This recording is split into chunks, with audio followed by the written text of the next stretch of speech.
Hello students, welcome to Magnet Brains. मैं Rupali Verma. Magnet brains आपके लिए अभी तक 100% फ्री एजुकेशन लेकर आता रहा। बिल्कुल घबराइए नहीं, आगे भी 100% ही लेकर आ रहा है, एकदम फ्री। तो ये फ्री एजुकेशन का लाभ तो हम काफ़ी टाइम से उठाते आ रहे हैं, लेकिन अब मैग्नेट ब्रेन्स आपके लिए और ज़्यादा सुविधाजनक जो है चीज़ें लेकर आ रहा है। जैसे कि हम लोग पढ़ते हैं तो लगता है कि एक ये जो हमने वीडियो देखा इसकी हमें कोई बुक मिल जाती तो हमारे लिए बहुत आसान होता। तो बस मैग्नेट ब्रेन्स अब आपके लिए बुक्स और ई बुक्स लेकर आया है। ये बुक्स और ई बुक्स जो हैं आपको किंडरगार्टन से लेकर क्लास 12 तक के सभी सब्जेक्ट्स के लिए मिल रही हैं। तो बुक्स तो मिल रही हैं, लेकिन हमने और ज़्यादा इन बुक्स को आसान बनाने के लिए अलग अलग कैटेगरीज में डिवाइड कर दिया। जैसे कि कैटेगरीज आपकी, जैसे हम यहाँ पर बता रहे हैं, देखिए यहाँ पर है सैम्पल पेपर सोल्यूशन। जैसे कि अभी हम लोग सैम्पल पेपर अपने कर रहे हैं, तो एक बुक आपके लिए अवेलेबल हमने यहाँ करा दी, सैम्पल पेपर सोल्यूशन बुक। फिर उसके बाद है हमारा प्रीवियस ईयर क्वेश्चंस। अभी हम आगे जो है प्रीवियस ईयर क्वेश्चन की बुक को भी सॉल्व करेंगे, तो एक बुक आपके लिए हो गई प्रीवियस ईयर। फिर हम लोग जो है सोल्यूशंस करते हैं, एनसीईआरटी सोल्यूशंस हैं, एक्सरसाइज हैं, ये सब करते हैं ना, तो एक हो गई एनसीईआरटी सोल्यूशन हमारी बुक। तो इस तरीके से अलग अलग कैटेगरीज में है। जैसे एमसीक्यूज किया तो एक एमसीक्यूज बुक हो गई। तो अलग अलग कैटेगरीज में आपके लिए इनमें सिर्फ इसलिए लेकर आए हैं ताकि आप काफ़ी अच्छे से अपनी पढ़ाई को कंप्लीट कर सकें, ठीक है। और एग्ज़ाम दौरान तो हमें ये सारी चीज़ें बहुत ज़रूरत पड़ती हैं। तो ये सारी बुक्स ही आप प्राप्त कर सकते हैं। कैसे? नीचे डिस्क्रिप्शन बॉक्स में आपको एक लिंक दिया गया है। उस लिंक पर जब आप क्लिक करोगे तो आपके सामने एक फॉर्म आएगा। उस फॉर्म को फिल करिए, फिल करके सबमिट करिए। तुरंत ही हमारा एक टीम मेंबर आपसे इस बुक के रिगार्डिंग बात करेगा। तो ये तो हो गई मैग्नेट ब्रेन्स की बात कि आपकी पढ़ाई के लिए वो कितना चिंताग्रस्त रहता है। तो चलिए अब आते हैं आज के वीडियो पे। आज का वीडियो हम क्या लेकर आए हैं। जैसा कि मैं आपको हिंदी पढ़ाती हूँ, आप सभी को पता है, हम लोग अब एग्ज़ाम की तैयारी कर रहे हैं, ठीक है, प्रिपरेशन कर रहे हैं। तो आज जो मैं लेकर आई हूँ वो है क्लास 12th हिंदी इलेक्टिव के लिए magnet brains sample paper solution number 2। हम सैम्पल पेपर नंबर 1 कर चुके। सीबीएसई ने जिस पैटर्न में हमारे लिए सैम्पल पेपर निकाला था उसी पैटर्न में हम आपके लिए सैम्पल पेपर्स लेके आने हैं। तो सैम्पल पेपर 1 हम कर चुके हैं। अब हम करने जा रहे हैं अपना sample paper number 2 with solution. तो देखिए, जब हमारे सामने सैम्पल पेपर आता है तो कुछ सामान्य निर्देश होते हैं। जैसे हमारा इस तरीके से विषय हिंदी रहेगा। 2022-23 निर्धारित समय 3 घंटे का है। पूर्णांक 80 मार्क्स है, तो 80 मार्क्स का हमारा प्रश्न है, हम सभी को पता है। तो कुछ निर्देश हैं, फटाफट पढ़ लेते हैं। आप सभी जानते हैं, परिचित हैं निर्देशों से, लेकिन जो निर्देश में कहा जा रहा है उसे आपको पालन करना ही करना है। इस प्रश्न पत्र में 2 खंड हैं, आ और बा। कुल 14 प्रश्न हैं। कितने? 14 प्रश्न हैं। खंड आ में 48 वस्तुपरक प्रश्न पूछे गए हैं। दिए गए निर्देशों का पालन करते हुए 40 प्रश्नों का उत्तर देना है। तो मतलब आपके सामने खंड आ में टोटल 48 ऑब्जेक्टिव क्वेश्चन है, जिसमें से आपको 40 करने हैं। लेकिन हर प्रश्न जहां पर आपके सामने ऑप्शन है वहां पर जो विकल्प दिए हैं उसी हिसाब से आपको करना है। खंड बा में वर्णनात्मक प्रश्न पूछे गए, आंतरिक विकल्प भी दिए गए। तो खंड बा में आपके सब्जेक्टिव क्वेश्चन है जिसे हमें पूरे डिटेल के साथ करना है और सभी के साथ विकल्प मौजूद है। निर्देशों को बहुत सावधानी से पढ़िए और उनका पालन करिए। आपको सारे निर्देश का पालन करना है। दोनों खंडों के प्रश्नों के उत्तर देना अनिवार्य है। मतलब आ और बा खंड में जो टोटल 14 क्वेश्चन दिए हैं, टोटल आपको सारे ही प्रश्न करने हैं। यथासंभव दोनों खंडों के प्रश्नों के उत्तर क्रमशः लिखने हैं, यानी कि आपको सीक्वेंस वाइज में काम करना है। 1 2 3 4 5 6 7 8 जैसे क्वेश्चंस दिए हैं, इन्हीं क्वेश्चंस में जैसा क्वेश्चन पेपर में क्वेश्चन है वैसे ही आंसर शीट में आपके आंसर्स होने चाहिए। सिंपल। चलिए अब शुरू करते हैं। तो सबसे पहले हमारे पास खंड आ रहा है और उसमें हमारा बहुविकल्पी वस्तुपरक प्रश्न है सारे खंड आ में। प्रश्न संख्या 1 हमारा अपठित गद्यांश है, जिस पर आधारित हमसे 10 प्रश्न पूछे गए हैं। 10 प्रश्न को हम बहुत सावधानी से करेंगे, ठीक है। तो जाहिर सी बात है, जो इसमें हमारे सामने गद्यांश रहेगा वो भी बड़ा ही रहेगा, तो बहुत सावधानी से एक ही बार में पढ़ेंगे। तो आप लोग के बहुत सारे प्रश्न होते हैं कि मैम गद्यांश जो है कैसे हम करें। गद्यांश का कोई भी श्योर शॉर्ट फॉर्मूला नहीं है। इसको सिर्फ एक ही तरीके से, आप इसको जितना प्रैक्टिस करेंगे आप उतनी आसानी से गद्यांश और पद्यांश सॉल्व कर पाएंगे। तो बस प्रैक्टिस करते रहिए। जितने गद्यांश मिले, जितने पद्यांश मिले, उन्हें सॉल्व करने की कोशिश करिए, तभी आप इसको आसानी से एग्जाम में कर पाएंगे। तो यहाँ पर निम्नलिखित गद्यांश को ध्यानपूर्वक पढ़कर सर्वाधिक उपयुक्त उत्तर वाले विकल्प को चुनना है। इस पे 10 प्रश्न है, यानी कि 1 मार्क्स का एक हमारा प्रश्न है। तो 10 मार्क्स काफ़ी मायने रखते हैं, तो बहुत सावधानी से करिएगा। चलिए पढ़ना शुरू करते हैं। इंसान अपनी स्मृति की आधारशिला पर टिका होता है। स्मृति मतलब हमारी जो यादें होती हैं, उनकी स्मृतियां उसकी अस्मिता हैं, ये स्मृतियां ही उसके वर्तमान को अतीत से जोड़ती हैं। हम शायद कलम कहाँ रखी है ये भूल जाएं, पर ये नहीं भूलते कि उर्दू क्लास के मौलवी साहब पान कैसे चबाते थे। लेकिन स्मृतियां कई बार हमारे दिमाग पर बोझ भी बना जाती हैं, फिर उन्हें दिमाग की ये कवाड़ में ढूंढना कठिन हो जाता है। लेकिन कोई छोटी बात, कोई गंध, कोई स्पर्श झट से आपको पुरानी स्मृति से जोड़ देता है। ये सब हम सभी के साथ में होता है, ध्यान रखिएगा। स्मरण वर्तमान में अतीत के बारे में लिखे जाते हैं। अतीत और वर्तमान के बीच वाचक के साथ काफी कुछ घटित हो चुका होता है। संवेदनाएं, भाषा, परिप्रेक्ष्य, अभिव्यक्ति, जीवन की प्राथमिकता, संबंध, दृष्टि आदि ऐसे बदल चुके होते हैं कि अतीत बिल्कुल उल्टा भी दिख सकता है। पर हमारे वर्तमान से बहुत सारी चेंजेस हमारे पास्ट से अभी तक हो चुके होते हैं। इसलिए अगर हम अभी अपना पास्ट देखें तो बहुत सारी चीजें हम में भी चेंज हो चुकी होती हैं।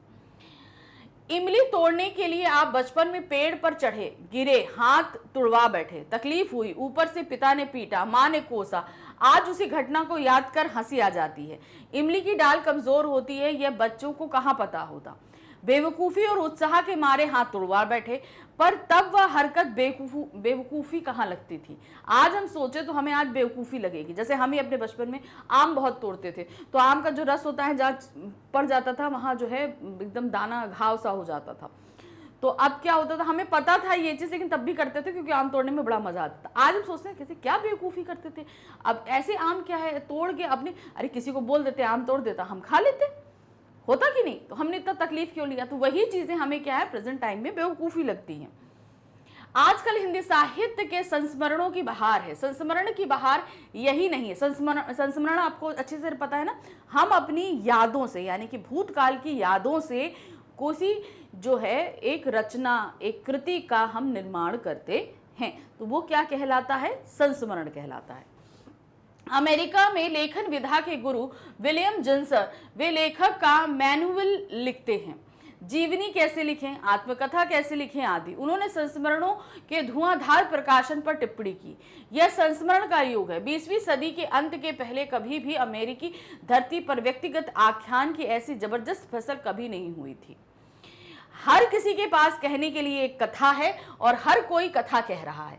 संस्मरणों की बाढ़ में से अमेरिका इतने दुखी हुए संस्मरणों की पैरोडी तक लिखी जाने लगी है। शुक्र मनाइए कि हिंदी में ये मामला यहाँ तक नहीं पहुँचा है। तो अब देखिए टिप्पणी कितनी बड़ी उन्होंने लिखी कि संस्मरण इतने ज़्यादा लिखे जा रहे हैं, लोग अपनी यादों को निकाल निकाल के रचनाएं लिख रहे हैं, तो वो क्या है, वो इतने ज़्यादा संस्मरण हो गए हैं। संस्मरण क्यों लिखे जाते हैं? क्या संस्मरण नहीं लिखे तो लेखक के पेट में मरोड़ होगा या उबकाई आ जाएगी? वह कौन सी दुर्निवार यानी कि जिसका निवारण कठिन हो इच्छा है, दुर्निवार इच्छा है जो संस्मरण लिखवाती है। हिंदी में संस्मरण यदा कदा लिखे जाते थे।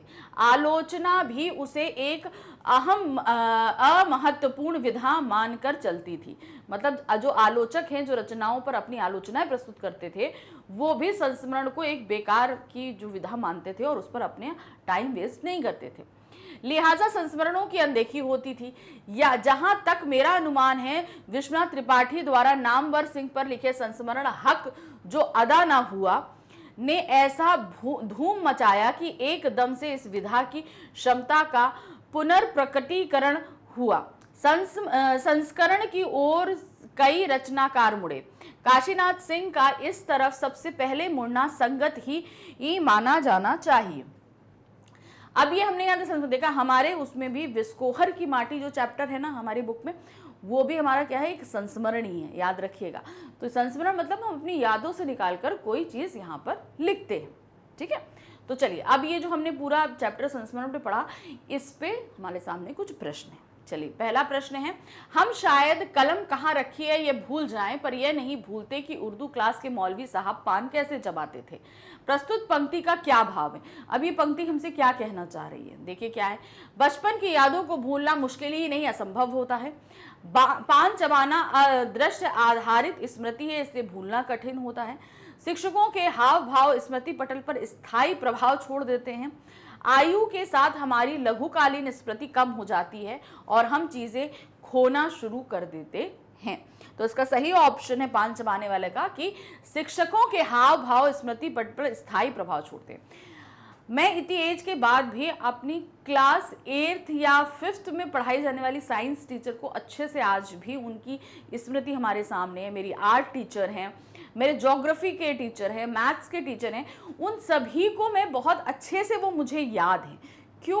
क्योंकि हमारे स्मृति इस पटल पे जो टीचर्स होते हैं उनकी छाप बहुत गहरी होती है। फिर है, किसी चीज की पैरोडी कब लिखी जाती है? जब हम किसी विशेष कार्य शैली से सहमत नहीं होते, जब हम किसी संदर्भ कार्य का केवल उपहास करना चाहते हैं, किसी कार्य शैली की कमियों को बढ़ा चढ़ाकर उजागर करना चाहते हैं, किसी कार्य के मूल लेखक से ईर्ष्यावश उसके उचित कार्य को नीचा दिखाना चाहते हैं। तो हम पैरोडी कब लिखते हैं? जब हम किसी कार्य शैली की कमियों को बढ़ा चढ़ाकर उजागर करना चाहते हैं। मतलब कोई ऐसी चीज जिसमें बहुत सारी कमियां हों और उनको हम बहुत ज्यादा बढ़ा चढ़ाकर करने हो, तब हम पैरोडी बनाते हैं। हिंदी साहित्य में संस्मरणों की स्थिति कैसी है? कैसी संस्मरणों की स्थिति? संस्मरण की अनदेखी बंद हो गई है, संस्मरण प्रचुर मात्रा में लिखे जा रहे हैं, आलोचक संस्मरण को महत्व नहीं देते हैं, हिंदी के पाठक संस्मरण से व्यथित नहीं हैं। तो संस्मरण की स्थिति क्या है कि जो संस्मरण की अनदेखी बंद हो गई है। पहले क्या होता है, लोग इतना महत्वपूर्ण इसको नहीं मानते थे, लेकिन आजकल के समय में इसे जो है इंपॉर्टेंस मिल रही है। संस्मरण क्यों लिखे जाते हैं? आखिर क्यों लिखते हैं हम संस्मरण? ये देखिए क्या ऑप्शन दिया है, ताकि अपने लिए लिखकर अपनी जीवन सार्थकता सिद्ध की जा सके व दूसरों के लिए भी प्रेरणा दी जा सके, इसलिए संस्मरण लिखते हैं। ताकि चुनौतीपूर्ण जीवन सबक सीखने के बारे में लिखी जीवन की भाग दौड़ से थके लोगों का मनोरंजन किया जा सके, ताकि पेचीदा सवालों या सामाजिक मुद्दों पर नए और सार्थक दृष्टिकोणों द्वारा शिक्षण प्रदान किया जा सके, ताकि शिक्षकों व संपादकों के अनुसार न लिखकर अपने ढंग से मौलिक व नई बात की जा सके। तो संस्मरण क्यों लिखे जाते हैं? ताकि हम जो चीजें लिखी हुई हैं उनको ना हम लिखकर अपने तरीके से लेखन कार्य करें। तो सही क्या है? ताकि पेचीदा सवालों और सामाजिक मुद्दों पर नए सार्थक दृष्टिकोणों द्वारा शिक्षण प्रदान कर सके। तो यहाँ पर क्या है, हम जो चीजें लिखी हुई हैं, जो जैसे लिखी हैं, हम अगर उन्हीं को नए तरीके से लिखेंगे तो लोगों को शिक्षा नहीं दे पाएंगे। क्या करेंगे? हम उनको शिक्षा नहीं दे पाएंगे। तो अब क्या होता है, उन पेचीदों मुद्दों पे जो पहले से संस्मरण लिखे हुए हैं उनको तो हम पढ़ के ज्ञान प्राप्त कर चुके हैं। अब अपने पॉइंट ऑफ व्यू हम उनके सामने रखते हैं। क्या करते हैं? हम अपने पॉइंट ऑफ व्यू रखते हैं, ताकि उन सवालों पर हम अपने पॉइंट ऑफ व्यू रख के लोगों के दृष्टिकोण को हम समझा सके, अपने दृष्टिकोण को लोगों को समझाएं और उन्हें शिक्षा दें कि हर चीज पर जो दृष्टिकोण चला आ रहा है, खाली हमें उसी ढर्रे पर नहीं चलना है, हम अपना दृष्टिकोण भी उस मुद्दे पर बना सकते हैं। नेक्स्ट है, बचपन में हाथ तुड़वाना बेवकूफी क्यों नहीं लगती है? क्यों नहीं लगती भाई? बच्चे यह चाहते हैं कि वह भी जो वस्तु लेना चाहते हैं उसे ले सके। बच्चों को यह बताया जाना अच्छा नहीं लगता कि क्या, कब तथा कैसे करना है। बच्चे इसका अंदाजा नहीं कर पाते कि उनके किस कार्य से क्या हो सकता है। बच्चों में अत्यधिक ऊर्जा होती है तथा जब वे उत्तेजना में कमी पाते हैं तो ऊब जाते हैं, जिसकी परिणति शरारत के रूप में होती है। तो बचपन में हाथ तुड़वाना बेवकूफ़ी क्यों नहीं लगती है? इसका कारण है कि बच्चों को इसका अंदाज़ा नहीं कर पाते कि उनके किस कार्य से क्या हो सकता है। भाई हम एक्सपीरियंस है, हमें पता है, लेकिन छोटे बच्चों के एक्सपीरियंस नहीं होते, उन्हें नहीं पता है कि क्या होगा। उन्हें लगता है कि अरे बहुत, जैसे पलंग के ऊपर से कूदना बहुत आसान है, हम कूद जाते हैं, हमें चोट नहीं आती है। तो कभी कभी कोई बच्चे क्या करते हैं, हम छत से कूद जाते हैं। तो उन्हें नहीं पता होता, उन्हें डिस्टेंस का अंदाज़ा नहीं है, उन्हें ये पता है कि आगे क्या हो सकता है। तो इस कारण से उनके साथ ऐसा हो जाता है। धूम मचाने का क्या तात्पर्य हो सकता है? क्या मतलब होता है? संस्मरण विधा का तड़क भड़क व विलासितापूर्ण प्रकार से साहित्य जगत में प्रवेश, संस्मरण की विधा को प्रसिद्धि मिलना व जगह जगह इसकी चर्चा होना, संस्मरण विधा का धूम धड़ाके से कायाकल्प होना, संस्मरण विधा का बाकी सारी विधाओं पर वर्चस्व स्थापित होना। तो धूम मचाने से तात्पर्य है हमारा संस्मरण की विधा को प्रसिद्धि मिलना व जगह जगह इसकी चर्चा होना, मतलब अब संस्मरण विधा को बहुत ज्यादा प्रसिद्धि मिलने लगी है। नेक्स्ट है, प्रस्तुत गद्यांश का शीर्षक हो सकता है, क्या शीर्षक है? संस्मरण विधा पर वर्तमान हिंदी साहित्य में स्थान, संस्मरण विधा का हिंदी साहित्य पर प्रभाव, हिंदी व पाश्चात्य साहित्य में संस्मरणों की तुलना, हिंदी साहित्य में संस्मरण विधा की निरंतरता। तो यहाँ पर अगर हम इस पूरे गद्यांश को पढ़ें तो उसके लिए उपयुक्त एकदम शीर्षक है वो है संस्मरण विधा का वर्तमान हिंदी साहित्य में स्थान। क्या स्थान है संस्मरण का वर्तमान हिंदी साहित्य में? सॉरी। नेक्स्ट क्वेश्चन है, जो कल सीधा दिखाई देता था वही आज उल्टा क्यों दिख सकता है? आज वो उल्टा क्यों दिख रहा है, क्या कारण है? आयु बढ़ने के साथ साथ वाचक की नजर प्रभावित होती है, अतीत और वर्तमान के बीच देखने वाले की दृष्टि और परिप्रेक्ष्य बदल जाते हैं, बच्चों में भावनाओं पर नियंत्रण रख कार्य के संभव परिणाम को समझने की क्षमता कम होती है, संवेदना, भाषा, परिप्रेक्ष्य और अभिव्यक्ति संस्मरण के लेखन को प्रभावित करते हैं। तो जो कल सीधा दिखाई देता था वो आज उल्टा दिखाई देता है। इसका तात्पर्य है कि अतीत और वर्तमान, जो हमारा पास्ट था, जो आज है, के बीच देखने वाले की दृष्टि और परिप्रेक्ष्य बदल जाता है। अब जैसे आप ही लोग, आप लोग अपना आज का वर्तमान देखो, आज आप लोग जैसे क्लास 12th में हो, अब यही आप जाओ क्लास 7th और 8th में देखो तो आप अपने आप में ही कितना बदलाव पाओगे। बहुत सी सारी चीजें हैं जो एकदम अपोजिट हो चुकी होती हैं। तो यही इसका मतलब है, जो आज सीधा दिखाई देता है वो पहले उल्टा था। संस्मरण लेखन का उद्देश्य हुआ करता है, क्या होता है इसका उद्देश्य? जीवन की घटनाओं का उनकी तमाम बारीकियों के साथ ब्यौरा देकर साहित्य जगत की इस विधा का डंका बजाना। दूसरा है, मानव लालन पालन, शिक्षा व जीवन के बारे में लिखकर यह संदेश दिया जाना कि हम कुछ विश्वासों को कैसे धारण करते हैं।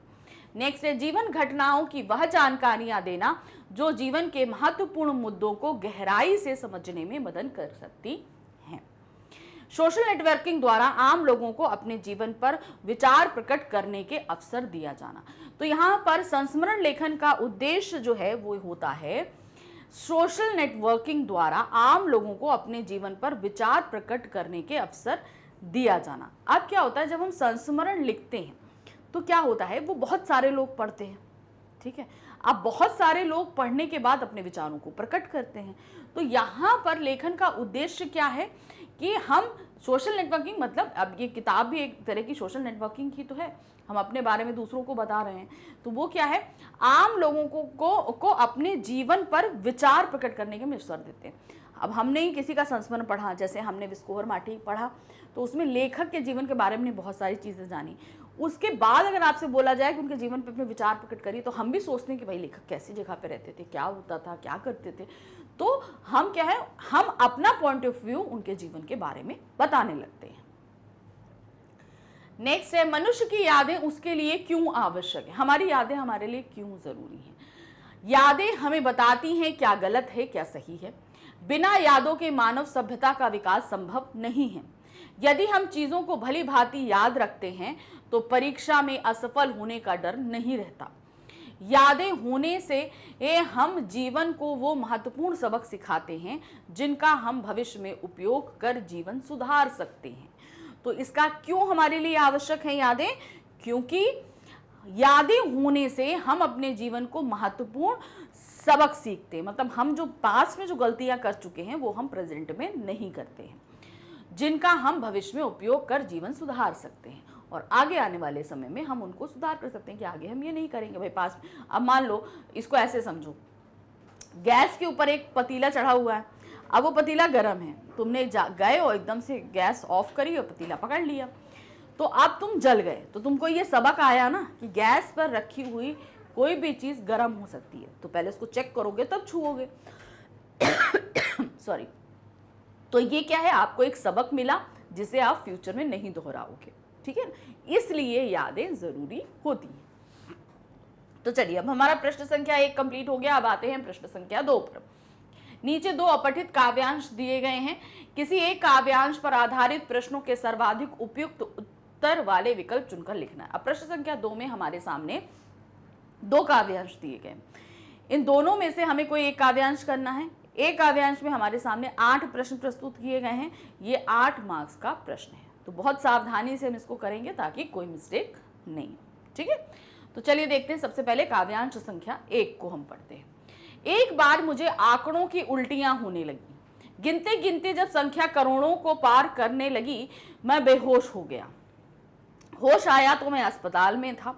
खून चढ़ाया जा रहा था, ऑक्सीजन दी जा रही थी कि मैं चिल्लाया, डॉक्टर मुझे बुरी तरह हंसी आ रही है, या हंसने वाली गैस है शायद, प्राण बचाने वाली नहीं। तुम मुझे हंसने पर मजबूर नहीं कर सकते।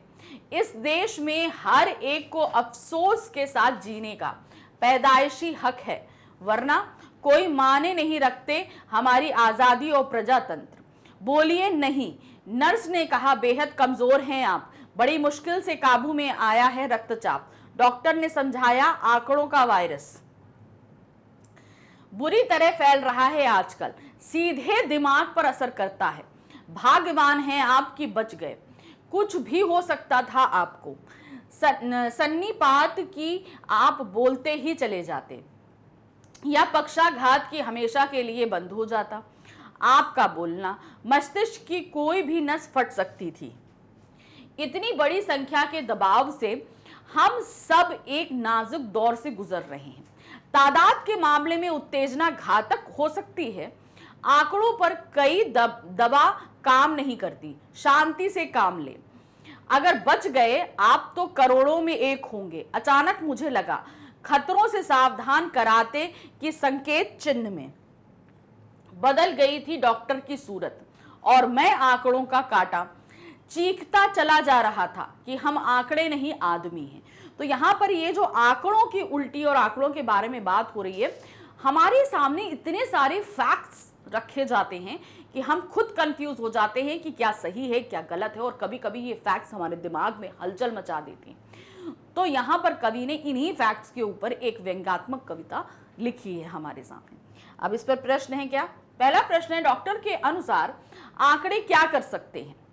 बहुत अधिक चिंताग्रस्त कर सकते हैं, बहुत अधिक उत्तेजित कर सकते हैं। आंकड़ों को तदनुसार इंसान का मूल्य घट बढ़ सकता है। चित्त भ्रांत कर अंड बंड बकने पर मजबूर कर सकता है। तो डॉक्टर के अनुसार आंकड़े जो हैं वो क्या करते हैं? चित्त भ्रम करके, उन्होंने बोला ना, सन्नीपात करके आप लगातार बोल सकते हैं। तो यहाँ पर क्या होगा, मतलब आपका माइंड जो है वो एकदम जो है काम करना बंद कर देगा और आप बराबर बराबर बोलते रहेंगे। बहुत सारे लोगों को आप देखते होंगे जो आंकड़ों के बारे में या कुछ के बारे में लगातार बोलते रहते, बहुत ज़्यादा उनको बोलने की आदत होती है, तो वो उन्हीं के बारे में मतलब अंड बंड बकने पर मजबूर हो सकते हैं। कविता का सटीक केंद्रीय भाव किसे कहा जा सकता है? अब ये पूरी कविता हमारे किसके, इसका केंद्रीय भाव किस पर ये कविता हमारी लिखी गई है? क्या है? इंसान का अस्तित्व, उसकी सोच व भावनाएं अब एक आंकड़ा मात्र रह गई हैं। आंकड़े मानवता की बारीकियों व अन्य सामाजिक पहलुओं का समावेश नहीं है। अफसोस के साथ जीने का अधिकार जन्मसिद्ध है। इंसान के गुण, प्रतिभा व विशेषताएं आज की स्थिति में गौण हो गए हैं। तो यहाँ पर जो है इसका केंद्रीय भाव है इंसान का अस्तित्व, उसकी सोच व भावनाएं अब एक आंकड़ा मात्र है। मतलब अब इंसान की फीलिंग्स मायने नहीं रखती। हमारा एक आंकड़ा, ये एक इंसान है और इस पूरी पब्लिक में एक नंबर है, हम यही समझते हैं। उसकी अपनी क्या फीलिंग्स हैं, अब उसकी अपनी क्या प्रेजेंस है, क्या इंपॉर्टेंस है, हमारे लिए कोई मायने नहीं रखता है। वो सिर्फ क्या रह गया, एक तथ्य, एक हमारे लिए एक नंबर रह गया।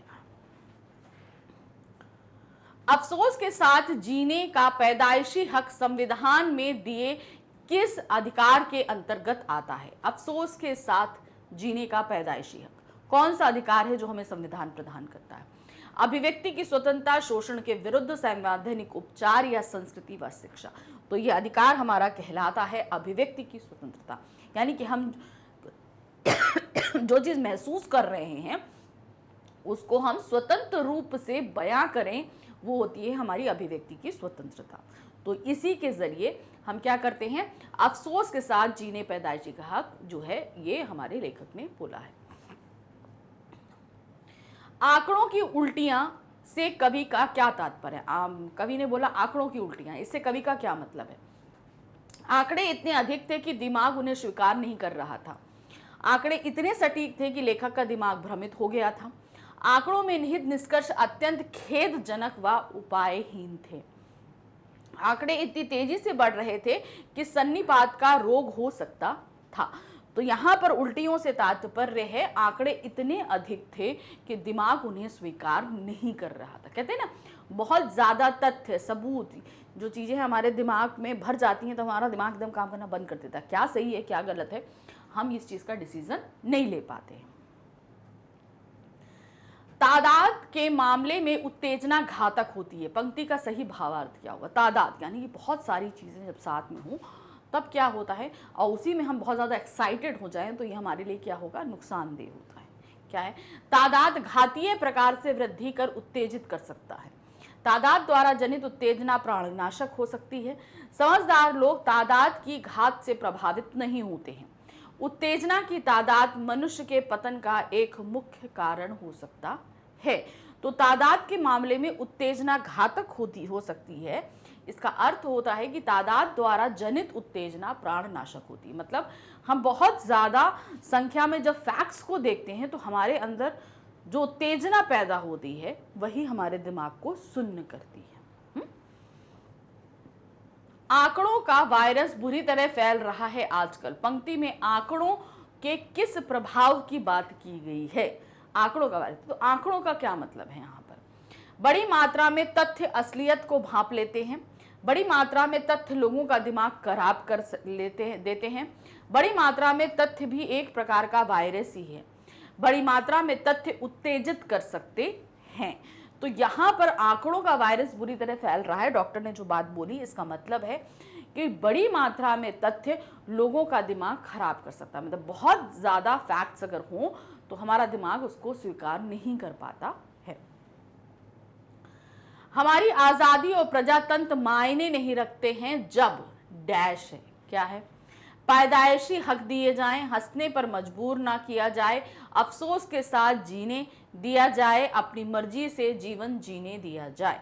तो हमारी आज़ादी और प्रजातंत्र मायने तभी रखते हैं जब पैदाइशी हक दिए जाएं, यानी कि हमको पैदा होते ही जो हक मिलते हैं वो हमें इस्तेमाल करने की आज़ादी दी जाए। नाजुक दौर से कवि कहना चाहता है कि, नाजुक दौर से कवि क्या कहना चाहता है? सत्य बहुत कठिन है, सांच को आंच नहीं, आंकड़े बहुत ज्यादा हैं, सत्य कम, सर्वेक्षणों ने मानसिक परेशानियां पैदा कर दी हैं। तो नाजुक दौर से कवि कहना चाहते हैं कि ये आंकड़े बहुत ज्यादा हैं और सत्य कम। मतलब आजकल आप जो बहुत ज़्यादा, हम जैसे सोशल नेटवर्किंग में जाते हैं, गूगल कर लिया हमने कहीं और ये बुक देखी, जैसे गूगल किया बहुत सारी साइट्स आई, अब उसमें कोई अलग चीज़ बता रहा है, कोई अलग चीज़ बता रहा है, कोई अलग। तो मतलब आंकड़े इतने ज़्यादा हैं लेकिन उसमें सही क्या चीज़ है ये खोजने में हमारे पसीने छूट जाते हैं। इसलिए उन्होंने बोला है कि कवि कहना चाहते हैं आंकड़े बहुत ज़्यादा हैं और सत्य कम है, इसलिए हमें संभल कर कार्य करना है। तो ये हमारा पहला काव्यांश हो गया। अब हम आते हैं हमारे दूसरे काव्यांश पे। दूसरे काव्यांश को हम ध्यान से देखेंगे, फिर इस पर उत्तर देंगे। तो दोनों में से एक काव्यांश हमको करना था।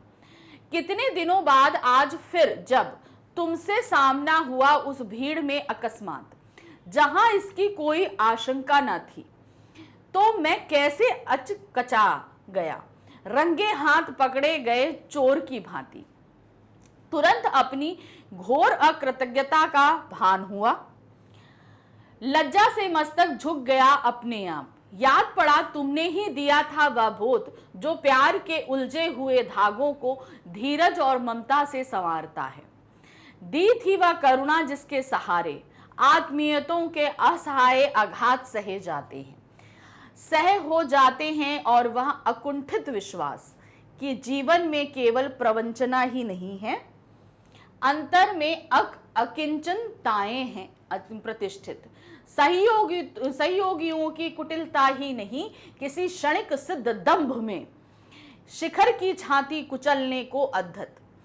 बौनों का अहंकार ही नहीं, जीवन में और भी कुछ है, तुम्हारी ही दी हुई वह अनन्य अनुभूति की वर्षा की पहली बौछार, सिर चढ़ी धूल के दबते ही खुली निखरने वाली आकाश की शांति दायनी आघात नीलिमा।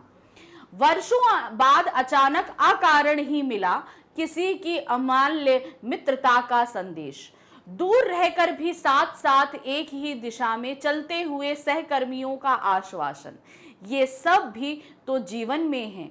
तुमने कहा था यह सब, ना जाने और क्या क्या मुझे याद आया, और एक अपूर्व शांति से परिपूर्ण हो गया मैं, जब आज अचानक ही भीड़ में इतने दिनों बाद तुमसे यूं सामना हो गया ओ मेरे एकांत। तो किस तरीके से कवि जब है एकांत में आते हैं, एकांत को अपने मित्र के रूप में उन्होंने यहाँ पे परिलक्षित किया है कि जब मैं शांति में बैठता हूँ तो मुझे क्या क्या चीज़ें याद आती हैं, क्या क्या चीज़ें हैं जिन्हें मैंने शांति से बैठकर अकेले में एंजॉय किया था, और एकांत को अपने एक मित्र के रूप में उन्होंने यहाँ पर परिलक्षित किया है। तो चलिए आगे देखते हैं इस पे प्रश्न क्या है। प्रश्न संख्या 1 है, जहां इसकी कोई आशंका न थी, पंक्ति में कवि ने आशंका शब्द के स्थान पर आशा शब्द का प्रयोग नहीं किया, ऐसा क्यों?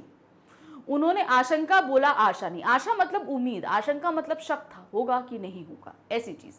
तो कवि का जिससे सामना हुआ, कवि उससे मिलने में डर रहा था। मतलब हम कभी एकांत में बैठना नहीं चाहते ना, तो वो चीज डर रहा था, इसलिए उन्होंने आशंका की जगह आशा इस्तेमाल नहीं किया। कवि का जिससे सामना हुआ, कवि उससे मिलने के लिए उद्धत था। कवि का जिससे सामना हुआ उससे कवि पर बहुत उपकार थे। कवि का जिससे सामना हुआ उसके प्रति कवि ईमानदार नहीं था। तो यहाँ पर उन्होंने आशंका इस्तेमाल किया, आशा नहीं, क्योंकि वो उससे मिलने की आशा नहीं कर रहे थे और अचानक वो मिल गए थे, इसलिए उन्होंने आशंका शब्द का इस्तेमाल किया, आशा नहीं। तो किससे बात हुई है ये चीज? कवि का जिससे सामना हुआ, कवि उससे मिलने से डर रहा था। मतलब वो एकांत में बैठना नहीं चाहता था, इसलिए वो चाहता ही नहीं, इसलिए उसने आशा ही नहीं लगा रखी थी, उम्मीद ही नहीं थी कि उससे मिलेगा, लेकिन अचानक मिल गया, इसलिए उन्होंने आशंका शब्द का इस्तेमाल किया है। कवि का अचानक से किससे सामना हुआ? प्रेयसी से, प्रेरणा से, परिपूर्णता से या पृथकत्व से? तो सही क्या है उनका? हुआ पृथकत्व से। यानी पृथकत्व मतलब जहां पर एक ऐसी सिचुएशन जहां हम अपने डेली रूटीन से हटकर थोड़ी देर अपने लिए समय निकालते हैं। आप इसको ऐसे भी समझ सकते हो, आजकल के समय में किताबें, दोस्त, खेल कूद, मोबाइल, टीवी, सारी गैजेट्स को दूर कर थोड़ी देर सिर्फ अकेले में हम सिर्फ अपने बारे में सोचें, तो वो होता है हर एक चीज से अपने आप को पृथक कर देना, तो वो होता है पृथकत्व। ठीक है। अंतर की अकिंचनताएं कवि के किस गुण को प्रदर्शित करती हैं? क्या है वो? अनुकूलन, अदम क्षमताएं, आंतरिक प्रज्ञता या अकरुणता में? तो यहाँ पर सही क्या है? वो है अदक्ष क्षमताएं, मतलब ऐसी क्षमताएं जो हम कर नहीं सकते थे, लेकिन क्या हुआ? वो किंचाएं, यानी कि जब एकांत में हम बैठते हैं, अपने आप को सेंट्रलाइज करते हैं, तो हमारे अंदर जो क्षमताएं नहीं होती एकांत में, हम उनको और ज़्यादा डेवलप करते हैं, और जो करने से हम डर रहे थे उनको करने की हमारे अंदर इच्छाएं जाग जाती हैं, हम कोशिश करने लगते हैं उनको करने की। अम्लान मित्रता क्या है? अम्लान मित्रता से कवि का सटीक तात्पर्य क्या है? वो क्या कहना चाहते हैं इस अर्थ के माध्यम से? अपरिपूर्ण दोस्ती, अप्रत्याशित मित्रता, आशापूर्ण स्नेह या अविश्वसनीय मैत्री? तो यहाँ पर उन्होंने अम्लान मित्रता का तात्पर्य है आभापूर्ण स्नेह। आभापूर्ण स्नेह का मतलब होता है ऐसी मित्रता जो हमें आभा यानी कि हमें निखारे, और एकांत में बैठकर हम क्या करते हैं? अपने आप को निखारते हैं, अपनी कमियों को सोचते हैं, और फिर क्या करते हैं? उन कमियों पे हम वर्क करते हैं। जब हम वर्क करते हैं तो हम उन कमियों को अपने आप से दूर कर लेते हैं। जब दूर कर लेते हैं तो हमारा व्यक्तित्व क्या है? आभापूर्ण हो जाता है। हम उन सारी कमियों को दूर करके बहुत अच्छे इंसान बन जाते हैं। तो वो क्या होती है? अम्लान मित्रता मतलब आभापूर्ण स्नेह, ऐसा स्नेह जो हमें एकांत में प्राप्त हुआ है। कवि को लज्जा का अनुभव क्यों हुआ? क्यों उन्हें लज्जा आई? एकांत से नजरें चुराने के कारण कवि अपने आप को दोषी मान रहा था। कवि ने सोचा कि लोगों को पता चलेगा तो वो क्या कहेंगे। कवि को अपनी शुद्धता का अनुभव हो गया। कवि का आत्मसम्मान नष्ट हो गया। तो उनको लज्जा इसलिए आई क्योंकि कवि को अपनी क्षुद्रता का अनुभव हो गया, मतलब उन्हें इस चीज का एहसास हुआ कि मैं इससे बचने की कोशिश कर रहा था, लेकिन जबकि इसी ने मेरे जीवन को जो है निखारा है, है और मैं इससे बचना चाह रहा था, तो इसका मतलब मैंने गलत कार्य किया है। तो इसलिए जो है उनको इस चीज का एहसास हो गया और तभी उनको लज्जा आई। सिर चढ़ी धूल कैसे धुल गई, वर्षा की पहली बौछार से, अहंकार के मिटने से, एकांत में सत्य की अनुभूति से, अपनी गलतियों पर लज्जित होने से। तो सिर चढ़ी धूल जो है कैसे हुई, एकांत में सत्य की अनुभूति से। सिर चढ़ी धूल का तात्पर्य होता है अहंकार में। हमें ये लगता है कि हम सब कुछ कर सकते हैं, और जब हम एकांत में अपने आप को वैल्यूएट करते हैं तब हम क्या चाहते हैं कि हमने अनुभूति की कि क्या क्या चीजें हुई, और तब वो धूल झड़ जाती है। कवि अचकचा गया क्योंकि एकांत में स्वयं से सामना होने के कारण उसने अवश्य कोई अपराध किया था। कवि लज्जित हो गया था पुराने मित्र से भेंट होने के कारण। तो क्यों अचकचाया, क्योंकि एकांत में स्वयं का सामना होने के कारण। प्रवंचना से कवि का क्या तात्पर्य है, धोखा, निंदा, अकृतज्ञता या ईर्ष्या। तो प्रवंचना का तात्पर्य होता है धोखा, क्योंकि उन्होंने क्या है, एकांत को धोखा दिया था। जिस एकांत उनके जीवन में इतनी ज्यादा अच्छी चीजें लेके आई, वो उसी से मिलना नहीं चाह रहे थे, अर्थात उन्होंने धोखा दिया था। तो यहां पर हमारा ये दूसरा पद्यांश भी खत्म हो गया। तो हमने ये दोनों कर लिए। अब आते हैं प्रश्न संख्या 3 पे। प्रश्न संख्या 3 पर हमारी पुस्तक अभिव्यक्ति और माध्यम से कुछ बहुविकल्पीय प्रश्न रखे गए, सभी चैप्टर्स में से कहीं से भी लिया गया। तो ये हमारे कितने रखे गए हैं, 5 प्रश्न के लिए रखे गए हैं और 5 ही हमें करने हैं। पहला प्रश्न है, जनसंचार के आधुनिक माध्यमों में सबसे पुराना माध्यम कौन सा। सबसे पुराना माध्यम रेडियो, टीवी, प्रिंट या नारद मुनि। तो सबसे पुराना जो संचार माध्यम है वो है प्रिंट माध्यम, यानी कि जो छपा हुआ होता है वो सबसे पुराना है। फिर है दृश्य, श्रव्य, प्रिंट जनसंचार माध्यम का उदाहरण हो सकते हैं। क्या ये जनसंचार के उदाहरण कौन कौन से आपको बताना है। जैसे दृश्य जो है, दृश्य में क्या आता है, टीवी आता है, श्रव्य में रेडियो आता है, प्रिंट में क्या आता है, समाचार पत्र आता है। तो इसका हमें यहाँ पर सही उदाहरण देखना है। तो दृश्य टीवी हो गया, फिर क्या हुआ, श्रव्य हमारा रेडियो हो गया और प्रिंट हमारा समाचार पत्र। तो यहाँ पर जो सही ऑप्शन है वो है हमारा खा। क्यों, देखिए यहाँ पर टीवी यहाँ पर सही है, ये है, लेकिन प्रिंट कागज नहीं होता। फिर आइए समाचार पत्र हमारा दृश्य माध्यम नहीं है, तो पहला गलत हो गया।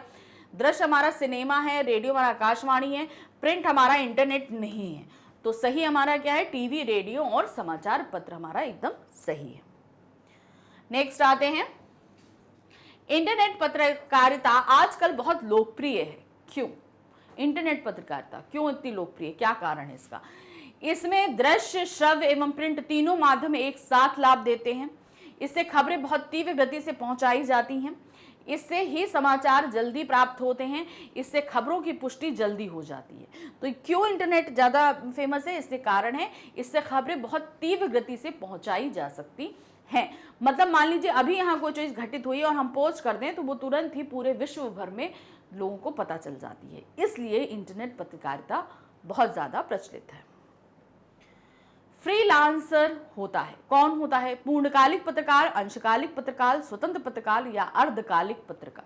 तो यहाँ पर फ्रीलांसर जो होता है वो होता है हमारा स्वतंत्र पत्रकार, जो स्वतंत्र रहकर किसी भी पत्रकार के लिए एक निश्चित मानदेय पर कार्य कर सकता है। मतलब एक कोई भी प्रोजेक्ट लेता है तो उस पर वो उतने पैसे लेता है। मतलब मान लीजिए उसने कोई खबर करी और उस खबर को वो उतने पैसों में किसी भी जो है पेपर को बेच सकता है, वो हमारा फ्रीलांसर कहलाता है। फिर आते हैं समाचार लेखन के 6 ककार हैं। कौन कौन से हैं, देखिए यहाँ पर क्या, कौन, कहाँ, कभी, किसके, नहीं, ये हमारा गलत है। क्या, कौन, कहाँ, कब, क्यों, किसके, ये भी नहीं है। क्या, कौन, कहाँ, कब, क्यों, कैसे, ये सही है हमारा। क्या, कौन, कहाँ, कब, कैसे, किसके, नहीं। तो सही हमारा क्या है, वो है गा। ये हमारे 6 ककार हैं। तो हमारे यहाँ पर अभिव्यक्ति माध्यम के 5 प्रश्न हो गए। अब हमारे पास आता है प्रश्न संख्या 4, जिसमें हमसे पूछा गया है हमारा पठित काव्यांश। हमारी पुस्तक के जो काव्य खंड है उसमें से ये प्रश्न आ रहे हैं। तो चलिए देखते हैं क्या है। निम्नलिखित काव्यांश को ध्यानपूर्वक पढ़कर पूछे गए प्रश्नों के सही उत्तर वाले विकल्प चुनिए। तो जैसे आप पहली लाइन देखकर तोड़ो कविता से हमारे सामने ये रखा गया है। क्या है, इस पर हमारे प्रश्न पूछे जाएंगे 6 और 6 के हमें उत्तर देने हैं, कोई ऑप्शन नहीं है, सारे ही उत्तर देने हैं। तोड़ो तोड़ो तोड़ो, ये पत्थर, ये चट्टाने, ये झूठे बंधन टूटे, तो धरती को हम जाने सुनते हैं मिट्टी के रस हैं जिसमें उगती दूब है, अपने मनल के मैदानों पर व्यापी कैसी ऊब है। तो यहाँ पर कवि ने क्या बताया था, तोड़ों के माध्यम से जहां वो जो है बंजर पृथ्वी पर जो पत्थर है उनको तोड़ने की बात कर रहे थे, पर इनडायरेक्टली वो हमारे अंदर जो ऊब है, जो फ्रस्ट्रेशन है, उसको हटाकर और नए विचारों को लाने की बात कर रहे थे। तो ये कविता हमने पढ़ी थी तोड़ो। अब इसी पे आधारित हमारे प्रश्न है, क्या है, कवि किसे तोड़ देने की बात करता है, पत्थर को, चट्टान को, झूठे बंधनों को, जीवन के अवरोधों को। तो उन्होंने तोड़ने की बात करी है किसको, पत्थर को। नेक्स्ट है, झूठे बंधन किसे कहा गया है, परंपरा को, रीति रिवाज को, धर्म जाति को, खोखले रिश्तों को। तो यहाँ पर झूठे बंधन कहा गया है धर्म जाति को। धर्म जाति से बंधे हुए जो भी बंधन होते हैं ये झूठे होते हैं, ये लॉन्ग लास्टिंग नहीं होते हैं, ज्यादा समय तक नहीं चल सकते हैं।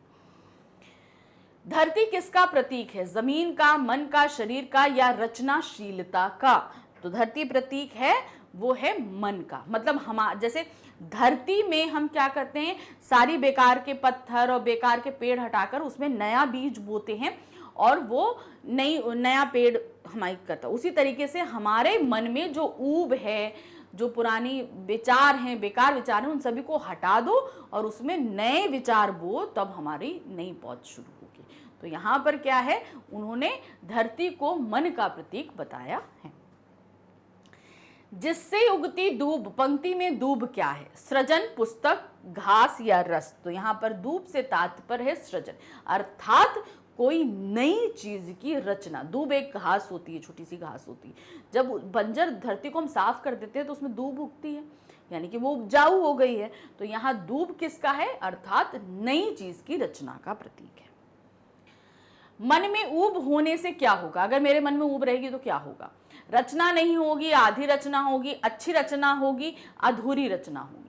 तो जब मेरे मन में ऊब होगी तो क्या होगा, एक अधूरी रचना होगी। मैं रचना शुरू तो करूंगी मगर उसको फिनिश नहीं कर पाऊंगी। क्यों, क्योंकि मैं बहुत जल्दी उससे ऊब जाऊंगी और उसे पूरा नहीं कर पाऊंगी। प्रस्तुत काव्यांश के कवि कौन है। अब ये जो हमने काव्यांश पढ़ा, ये कविता थी हमारी तोड़ो और इसके कवि थे रघुवीर सहाय जी। तो सही ऑप्शन है हमारे रघुवीर सहाय।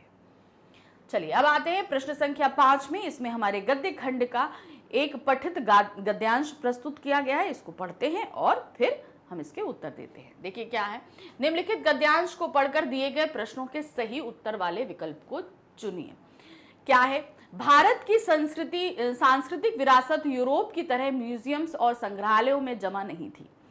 वह उन रिश्तों में जीवित थी जो आदमी को उसकी धरती, उसके जंगलों, नदियों, एक शब्द में कहें उसके समूचे परिवेश के साथ जोड़ते थे। अतीत का समूचा मिथक संसार पोथियों में नहीं, इन रिश्तों की अदृश्य लिपि में मौजूद रहता था। यूरोप में पर्यावरण का प्रश्न मनुष्य और भूगोल के बीच संतुलन बनाए रखने का है। भारत में यही प्रश्न मनुष्य और उसकी संस्कृति के बीच पारस्परिक संबंध बनाए रखने का हो जाता है।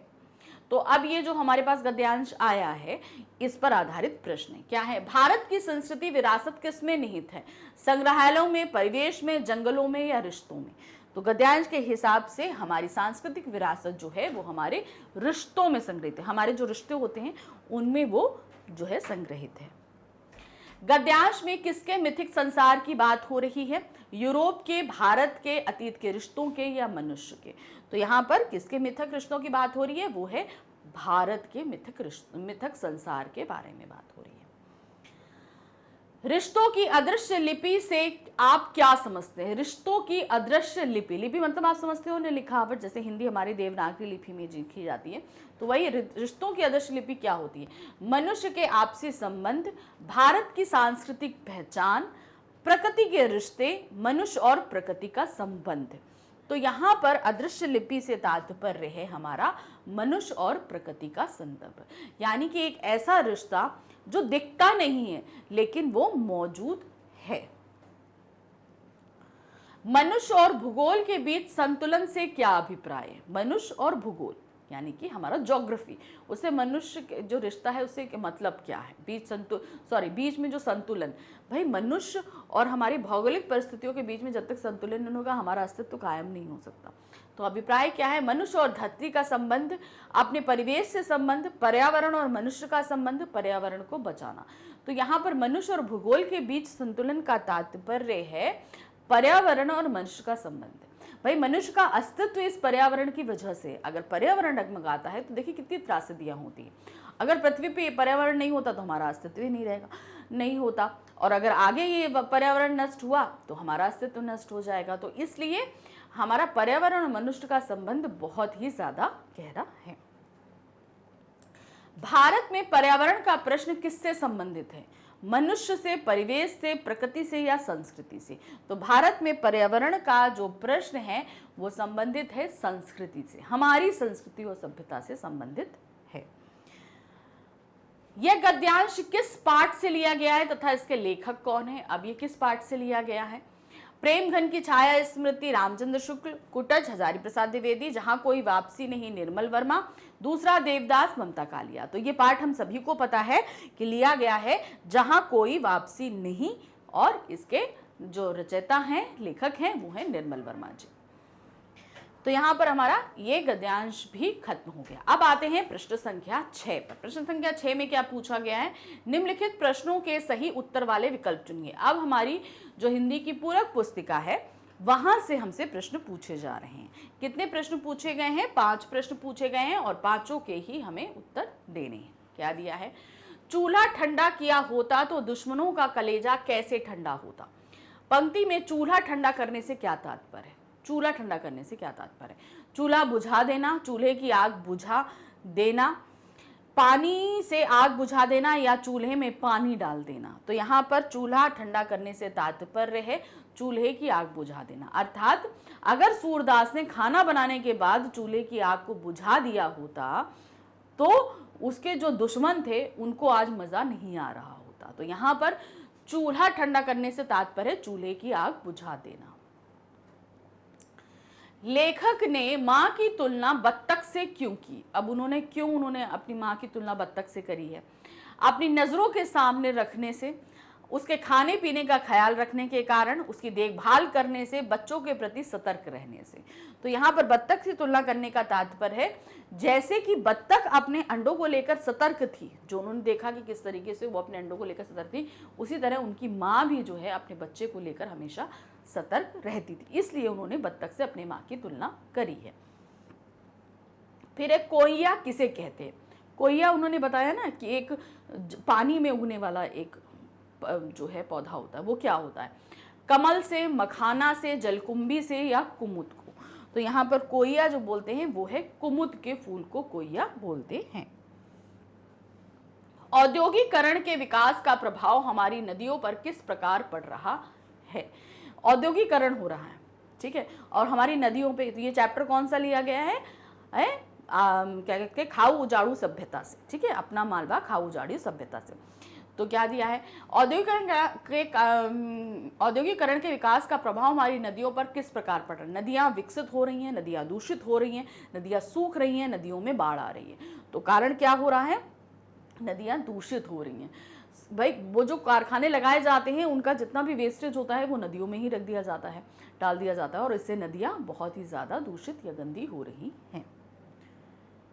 मालवा पर अनावृष्टि और अतिवृष्टि दोनों का ही ज्यादा प्रतिकूल प्रभाव क्यों नहीं पड़ता? अनावृष्टि मतलब कम बारिश होना और अतिवृष्टि मतलब बहुत ज्यादा बारिश होना।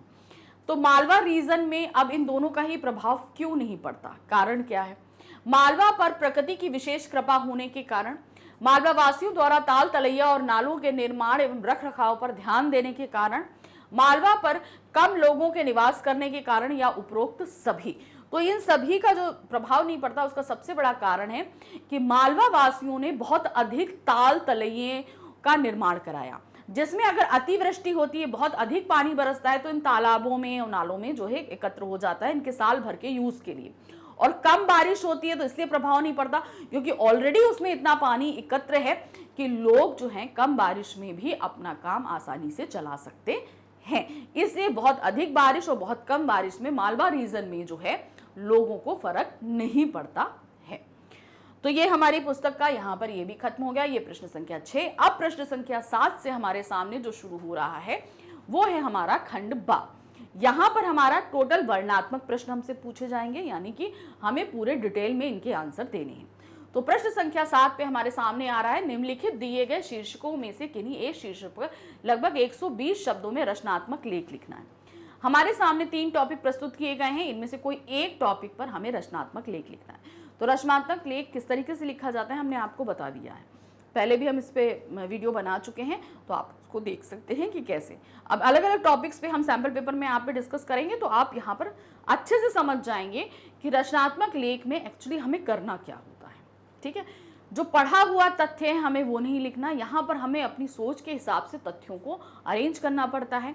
अगर कोई ऐसा टॉपिक होता है जिसमें हम अपने आप को इंक्लूड कर सकते हैं तो हम वो भी करते हैं।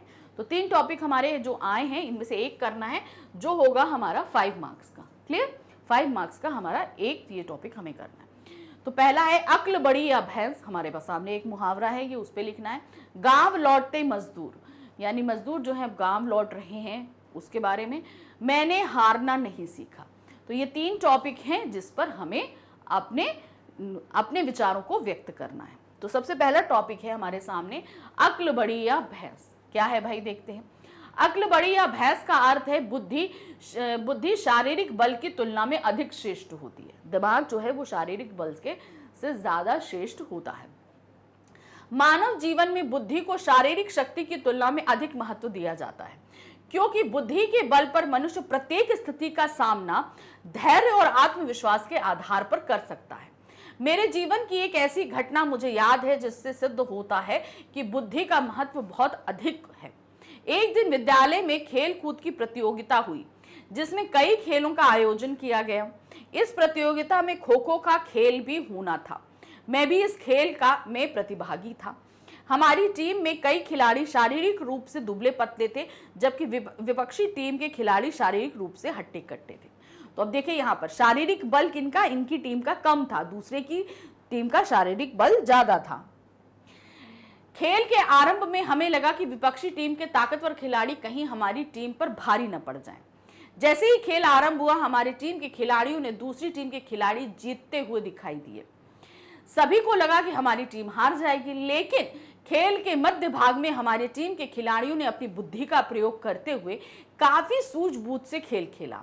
विपक्षी टीम के हट्टे कट्टे खिलाड़ी भी एक एक कर आउट होते गए और अंत में हमारी टीम जीत गई।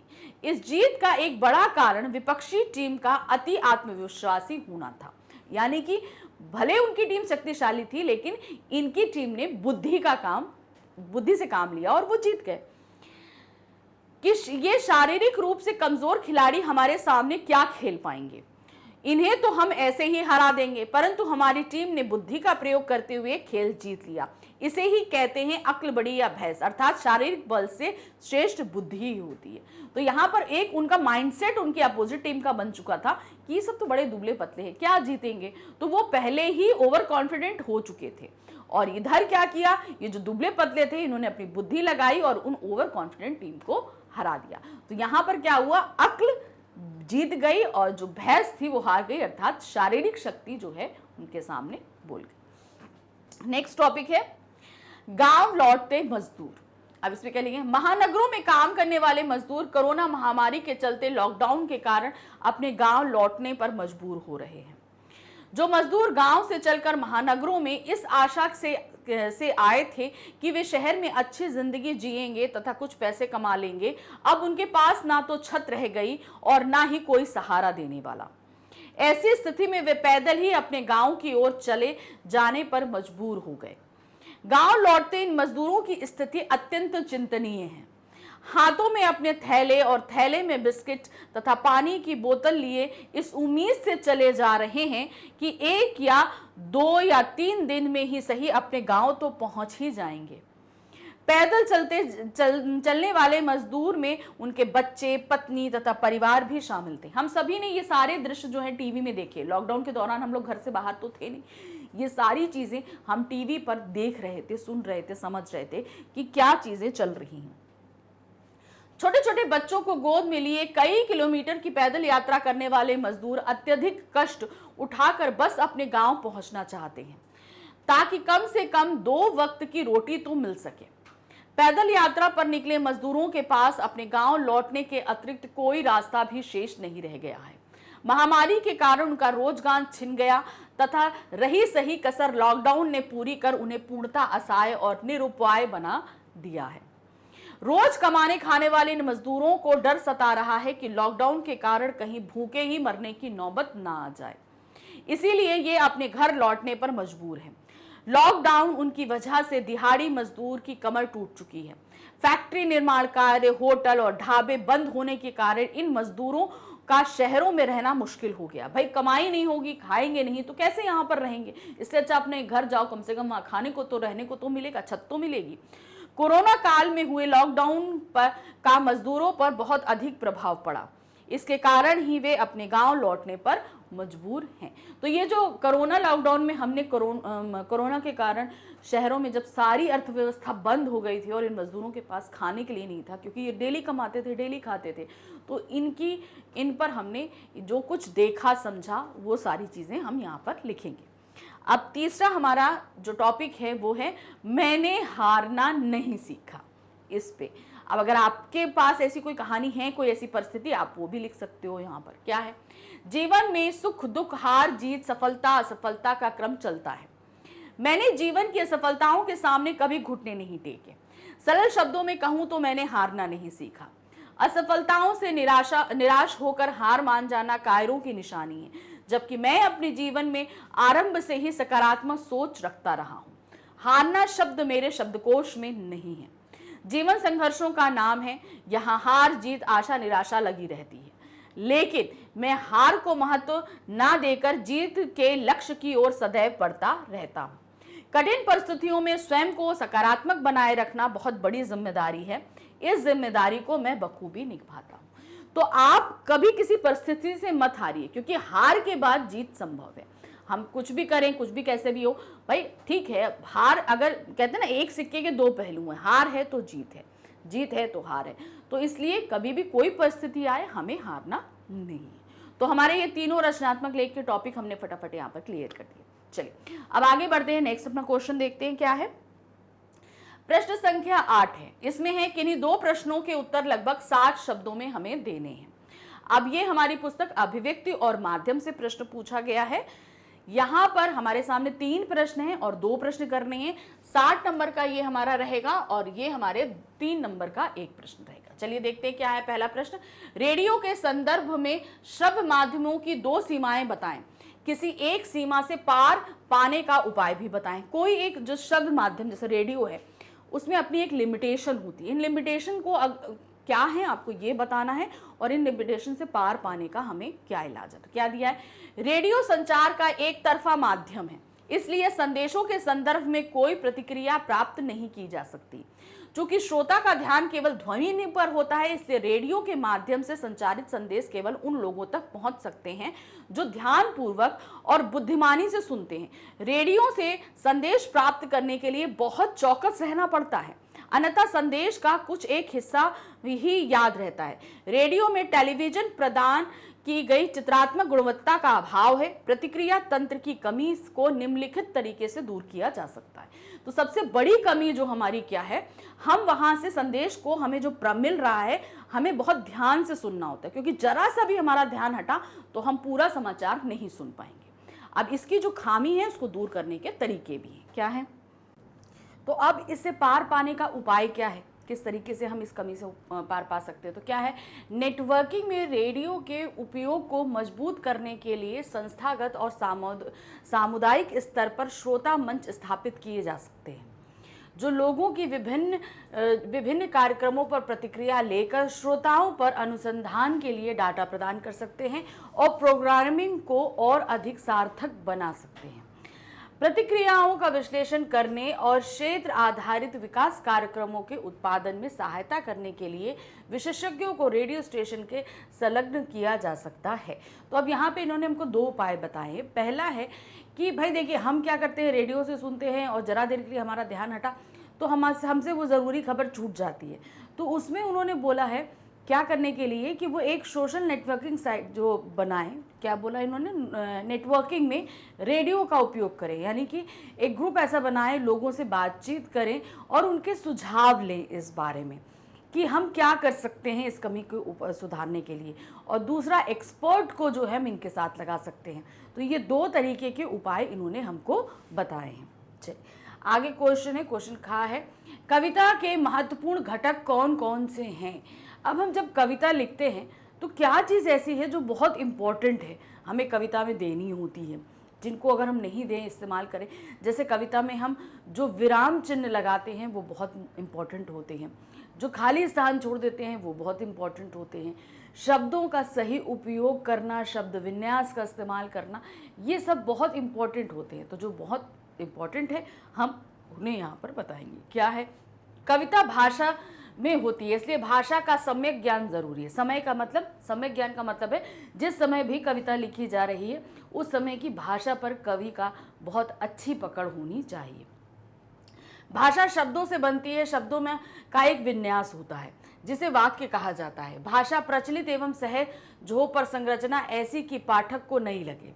कविता में संकेतों का बड़ा महत्व होता है, इसलिए चिन्हों, यहाँ तक कि 2 पंक्तियों के बीच का खाली स्थान भी कुछ कह रहा होता है। वाक्य गठन की जो विशिष्ट प्रणालियां होती है उन्हें शैली कहा जाता है, इसलिए विभिन्न काव्य शैलियों का ज्ञान भी जरूरी है। तो देखिए जो क्या क्या घटक है, पहली बात है भाषा का सम्यक ज्ञान हमें होना चाहिए। दूसरा उन्होंने क्या बताया आपको यहाँ पर कि शब्द विन्यास, यानी कि वाक्यों को, शब्दों को वाक्यों में सही तरीके से पिरोने की कला आनी चाहिए। विराम चिन्हों का सही इस्तेमाल होना चाहिए। 2 पंक्तियों के बीच जो खाली स्थान है उसका भी सोच समझकर इस्तेमाल किया जाना चाहिए, और काव्य की भाषा शैलियों का बहुत ही अच्छा ज्ञान होना चाहिए।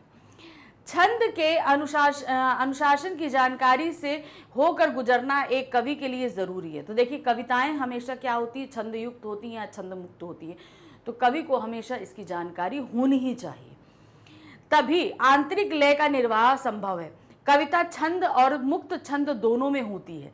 छंदोबद्ध कविता के लिए छंद के बारे में बुनियादी जानकारी आवश्यक है ही, मुक्त छंद में लिखने के लिए भी इसका ज्ञान जरूरी है। अब ये नहीं है कि हम मुक्त छंद में लिख रहे हैं तो हमें छंद का ज्ञान नहीं है तो हम नहीं करें। आप छंद बंद लिखिए या छंद मुक्त लिखिए, दोनों ही तरीके से आपको छंद की जानकारी होना जरूरी है। कविता समय विशेष की उपज होती है, उसका स्वरूप समय के साथ साथ बदलता रहता है, अतः किसी समय विशेष की प्रचलित प्रवृत्तियों की ठीक ठाक जानकारी भी कविता की दुनिया में प्रवेश के लिए आवश्यक है। अब कविता जिस समय भी लिखी जा रही है उस समय की जो घटनाएं हो रही हैं हमेशा कवि उनसे प्रेरित होता है और उनसे प्रेरित होकर कविताएं लिखता है। तो जो भी कवि है उसे आसपास की हो रही या उस समय में हो रही घटनाओं की ज़रूरत की जानकारी होनी चाहिए। जैसे देखिए अब हम अगर स्वतंत्रता आंदोलन के आसपास के कवियों को देखेंगे तो उनकी कविताओं में हमें स्वतंत्रता की झलक हर न कहीं हर जगह मिलती है। अंग्रेजी शासन का अत्याचार हमको देखने को मिलता है। फिर उसके बाद अगर हम और पीछे जाएं 1857 में तो देखिए झांसी की रानी, और उस समय 1857 की जो क्रांति हुई, मंगल पांडे, ये सब, तो दूधू पंत, इन सब की जो है कहीं ना कहीं हमें कविताओं में झलक मिलती है। तो ये सब हम क्या बता रहे हैं कि जो आसपास की घटनाएं समय के अनुसार घटती हैं कवि को उन पे भी ध्यान रखना चाहिए। दुनिया में प्रवेश के लिए आवश्यक है कम से कम शब्दों में अपनी बात कह देना, और कभी कभी तो शब्दों या दोष वाक्यों के बीच कुछ अनकही छोड़ देना भी कवि की ताकत बन जाता है। तो कम शब्दों में अपनी ज़्यादा बात को समझाना और कभी कभी खाली स्थान से भी बातों को समझा देना कवि में महारत होनी चाहिए। कहानी और नाटक में क्या समानताएं होती हैं? कहानी और नाटक में समानताएं पूछी गई हैं। देखिए असमानताएं भी होती हैं, समानताएं भी होती हैं, तो हमने दोनों ही कराई हुई हैं आपको।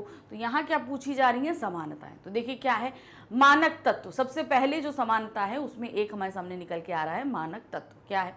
साहित्य के अधिकांश रूपों की तरह नाटक और कथाएं, कथानक परिस्थितियां और द्वंद्व जैसे तत्वों को साझा करते हैं। तो देखिए ये दोनों में ही होती है। आप देखिए अधिकांश रूपों, जैसे नाटक में कथाएं की कथानक है, परिस्थितियां हैं, द्वंद्व है, ये नाटक में भी एक जैसी होती है और कहानी में भी एक जैसी होती है। कहानी में परिस्थिति को कभी कभी स्पष्ट रूप से प्रकट किया जाता है, लेकिन अक्सर एक समय में इसके एक अंश का ही पता चलता है।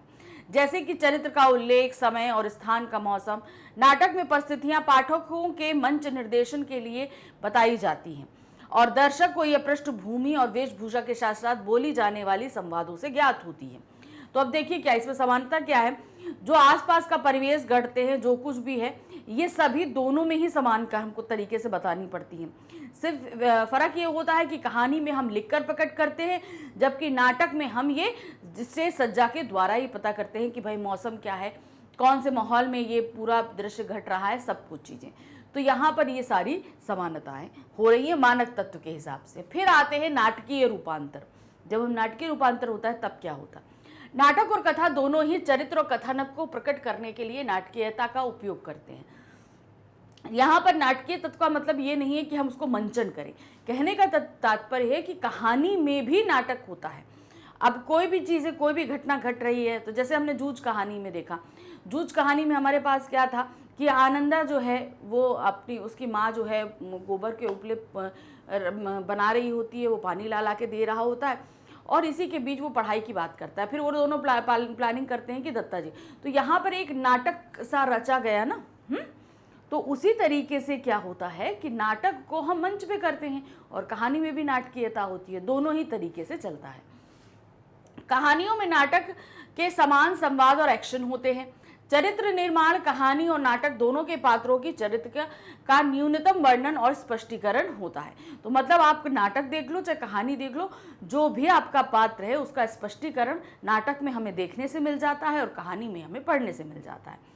पात्र अपने संवादों से अपना चरित्र निर्माण करते हैं। कहानी में भी देखिए पात्र अपने संवाद बोलते हैं और नाटक में भी संवाद बोलते हैं, तो इससे चरित्र निर्माण होता है। प्रकटीकरण और व्याख्या कथाओं और नाटकों दोनों में स्पष्टीकरण, पृष्ठभूमि और प्रेरणा आदि को खोजने और तय करने की जिम्मेदारी दर्शक या पाठक की होती है, क्योंकि यह सब कुछ स्पष्ट रूप से नहीं बताया गया होता है।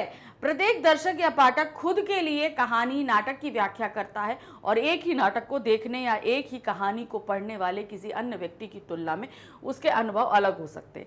अब देखिए क्या होता है, हम नाटक देखें या कहानी देखें, आप नाटक देखें कहानी देखें, तो हम दोनों को देखने का पॉइंट ऑफ व्यू अलग अलग रहेगा।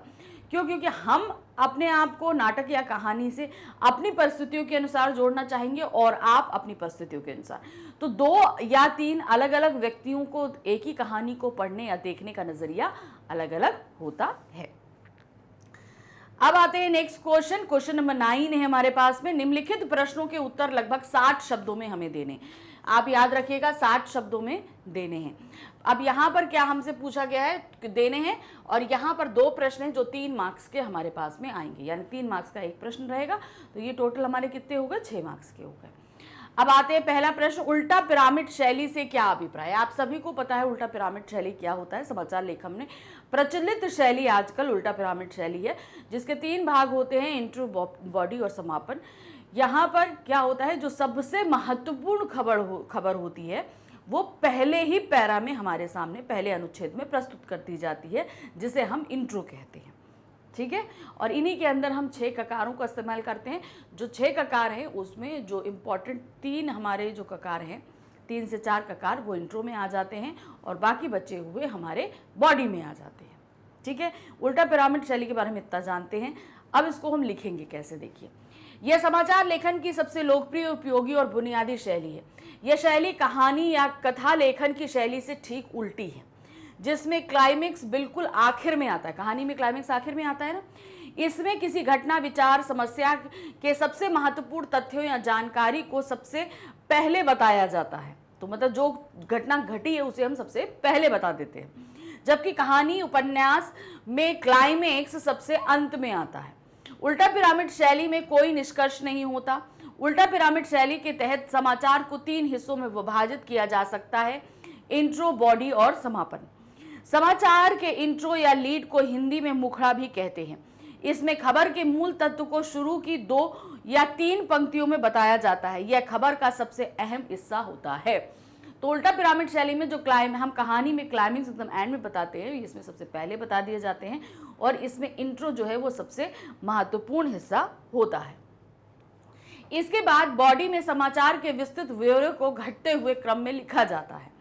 हालांकि इस शैली में अलग से समापन जैसी कोई चीज नहीं होती है और यहां तक कि प्रासंगिक तथ्य और सूचनाएं दी जा सकती हैं। अगर जरूरी हो तो समय और जगह की कमी को देखते हुए आखिरी कुछ लाइनों या पैराग्राफ को काटकर हटाया भी जा सकता है और उस स्थिति में खबर वहीं समाप्त हो जाती है। इसे उल्टा पिरामिड इसलिए कहा जाता है क्योंकि इसमें सबसे महत्वपूर्ण तत्व और सूचना यानी क्लाइमेक्स पिरामिड के सबसे निचले हिस्से में नहीं होता, बल्कि यह शैली में पिरामिड को ही उलट कर दिया जाता है। तो हम लोग पिरामिड कैसे देखते हैं, पिरामिड हमारा ऐसे होता है, लेकिन जब हम उल्टा पिरामिड शैली में करते हैं तो हम इसको जो है ऊपर ले आते हैं, खबर को हम नीचे नहीं लाते हैं या ऊपर नहीं ले जाते, हम क्या कर देते हैं, ये हम कर देते हैं। तो ये हमारे 3 हिस्सों में बट जाता है, तो ये हमारा क्या हो जाता है, आपका उल्टा पिरामिड शैली, ठीक है, जिसको विलोम स्फूर्ति पद्धति भी कहा जाता है। नेक्स्ट क्वेश्चन है, विशेष लेखन किसे कहते हैं? समाचार पत्रों में विशेष लेखन की भूमिका स्पष्ट कीजिए। विशेष जो लेखन होता है वो क्या होता है, कुछ जो क्षेत्र होते हैं समाचार लेखन के, उसमें विशेषज्ञता प्राप्त किए जो विशेष संवाददाता होते हैं उनके द्वारा लिखे गए लेख को विशेष लेखन कहते हैं, जिसमें आपको एक्सपर्ट ही लिख सकता है, ठीक है। तो इसको कैसे बोलेंगे, देखिए, किसी खास विषय पर सामान्य लेखन से हटकर किया गया लेखन जिसमें राजनीतिक, आर्थिक, अपराध, खेल, फिल्म, कृषि, कानून, विज्ञान और अन्य किसी महत्वपूर्ण विषय से संबंधित विस्तृत सूचनाएं प्रदान की जाती हैं, उन्हें विशेष लेखन कहते हैं, ठीक है। तो ये विशेष लेखन की हमारी एक बेसिक डेफिनेशन है। अब यहां पर आते हैं डेस्क।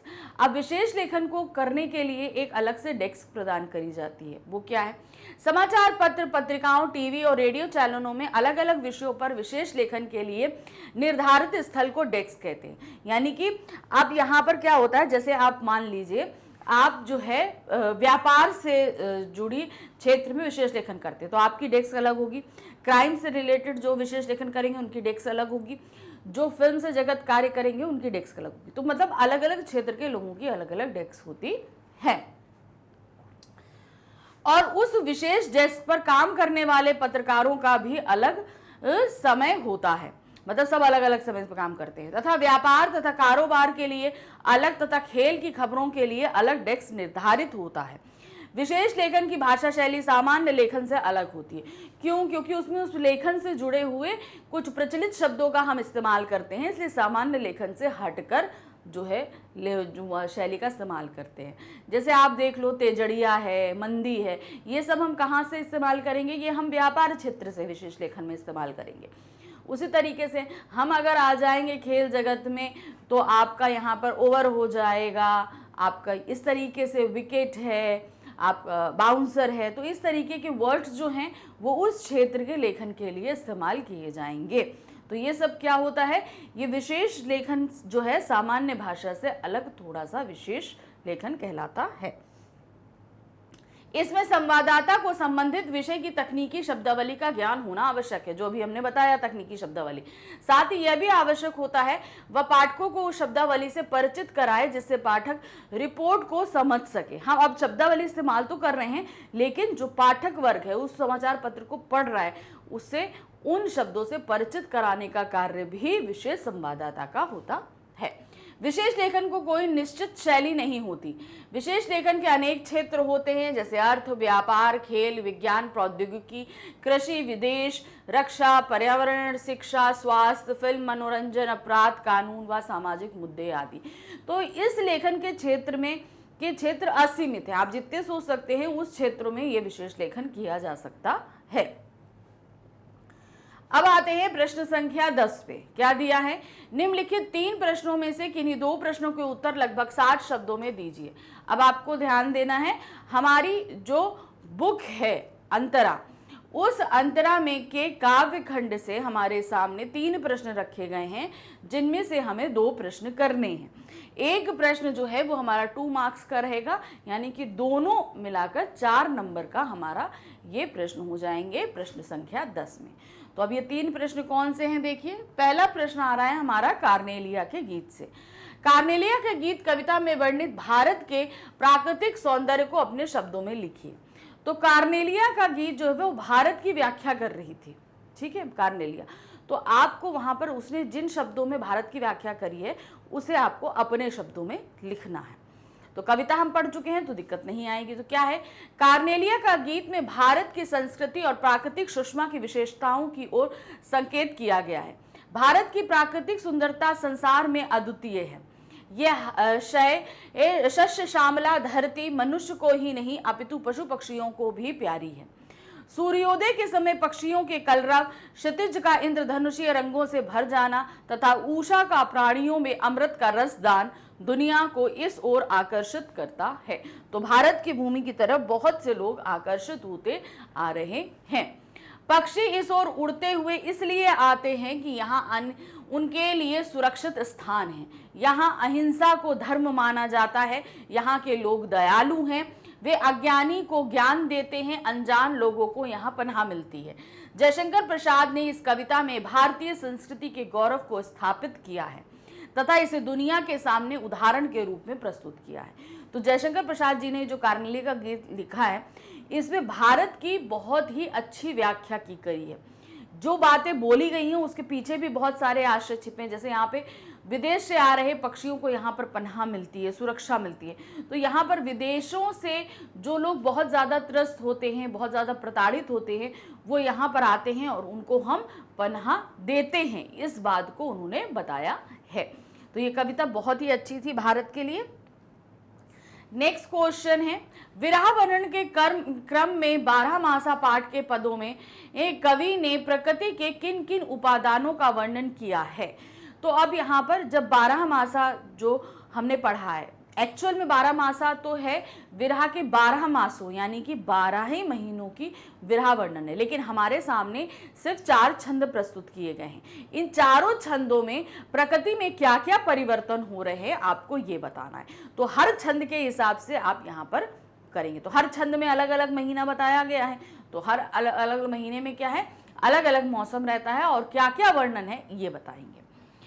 प्रकृति श्रृंगार वर्णन में उद्दीपन का कार्य करती है, यानी कि बहुत ज्यादा श्रृंगार वर्णन को बढ़ा देती है। अब यहाँ पर ये पूरी ही जो 12 मासा जो पद है ये वियोग श्रृंगार रस से भरे हुए हैं, हमें पता है। तो अब यहाँ पर प्रगति को जब हम लेकर आते हैं तो क्या हो जाता है, वो श्रृंगार रस और ज्यादा बढ़ जाता है। अतः संयोग व वियोग वर्णन करते समय कवि प्रकृति के विभिन्न उपादानों का वर्णन करते हैं। जायसी के इन पदों में प्रकृति का वर्णन मिलता है। यथा, कैसे, यथा मतलब जैसे, कैसे अलग मिलता है। पहला छंद जो हमारा था, पहले छंद में क्या था, दिन का घटना, रात का बढ़ना, जाड़ी की अधिकता, भौरा एवं कौवों का वर्णन किया गया है। तो ये प्राकृतिक वर्णन उन्होंने किया। दूसरे छंद में क्या था, जाड़े से कांपना, सूर्य का दक्षिणायन हो जाना। जैसे ही ठंड बढ़ती है तो क्या होता है, ठंड बढ़ती है और सूरज की जो तपिश है वो कम हो जाती है। क्यों? क्योंकि वो दक्षिण की तरफ शिफ्ट होने लगता है। चकवी, कोयल, बाज, सारस पक्षियों का उल्लेख किया गया है। तीसरा छंद है, पाले का वर्णन होता है। अब क्या है, ठंड और ज्यादा बढ़ गई थी तो यहाँ पर पाले का वर्णन किया गया। पवन के झोंके हैं, महावट यानी महावट का उल्लेख है, ओला व भौरों का उल्लेख किया गया है। चौथा छंद है, फागुन में पवन का बहना। फागुन मास जो है वो क्या होता है, अब क्या है, ठंड के बाद हल्की सी धीरे धीरे जो है मौसम सुधरने लगता है, मतलब थोड़ा गर्माहट आ जाती है हवा में। अब क्या है, फागुन मास में धीरे धीरे थोड़ी गर्म हवा के झोंके आने लगते हैं ठंडे के बीच में। शीत की अधिकता, पीले पत्ते, वृक्षों के पत्तों का गिरना, ढाकों का पत्र विहीन होना, वनस्पतियों की प्रसन्नता। तो अब इस मौसम तक क्या है, वनस्पति बहुत ही फल फूल जाती है, तो सभी वनस्पति बहुत प्रसन्न हो जाती है। तो इस तरीके से अलग अलग महीने में कैसे बताया गया है वो आप अलग अलग छंद के हिसाब से लिख देंगे। नेक्स्ट क्वेश्चन आते हैं, राम वन गमन के पश्चात कौशल्या की स्थिति पर टिप्पणी कीजिए।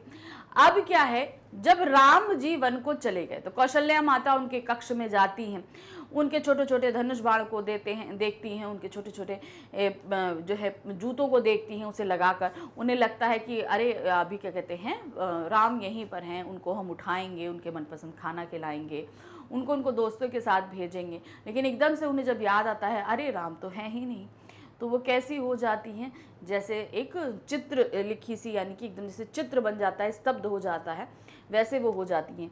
और वो एकदम से जहाँ खुश होती हैं राम को याद करके, वहीं पे वो दुखी होकर रोने लगती हैं। ये बताया गया। फिर दूसरे में क्या बताया गया था, वो जो पथिक होते हैं, जा रहे होते हैं, उनसे बोलती हैं कि उनके घोड़े जो हैं, राम के जो प्रिय घोड़े हैं, उनकी दशा बहुत बिगड़ती जा रही है, एक बार ही सही उनके घोड़ों को देखने के बहाने वो यहाँ पर आ जाए। तो ये दो जो पद बताए गए थे वो हमने यहाँ पर पढ़े थे कौशल्या माता की स्थिति के बारे में। तो अब उनको यहाँ पर हम वर्णित करेंगे।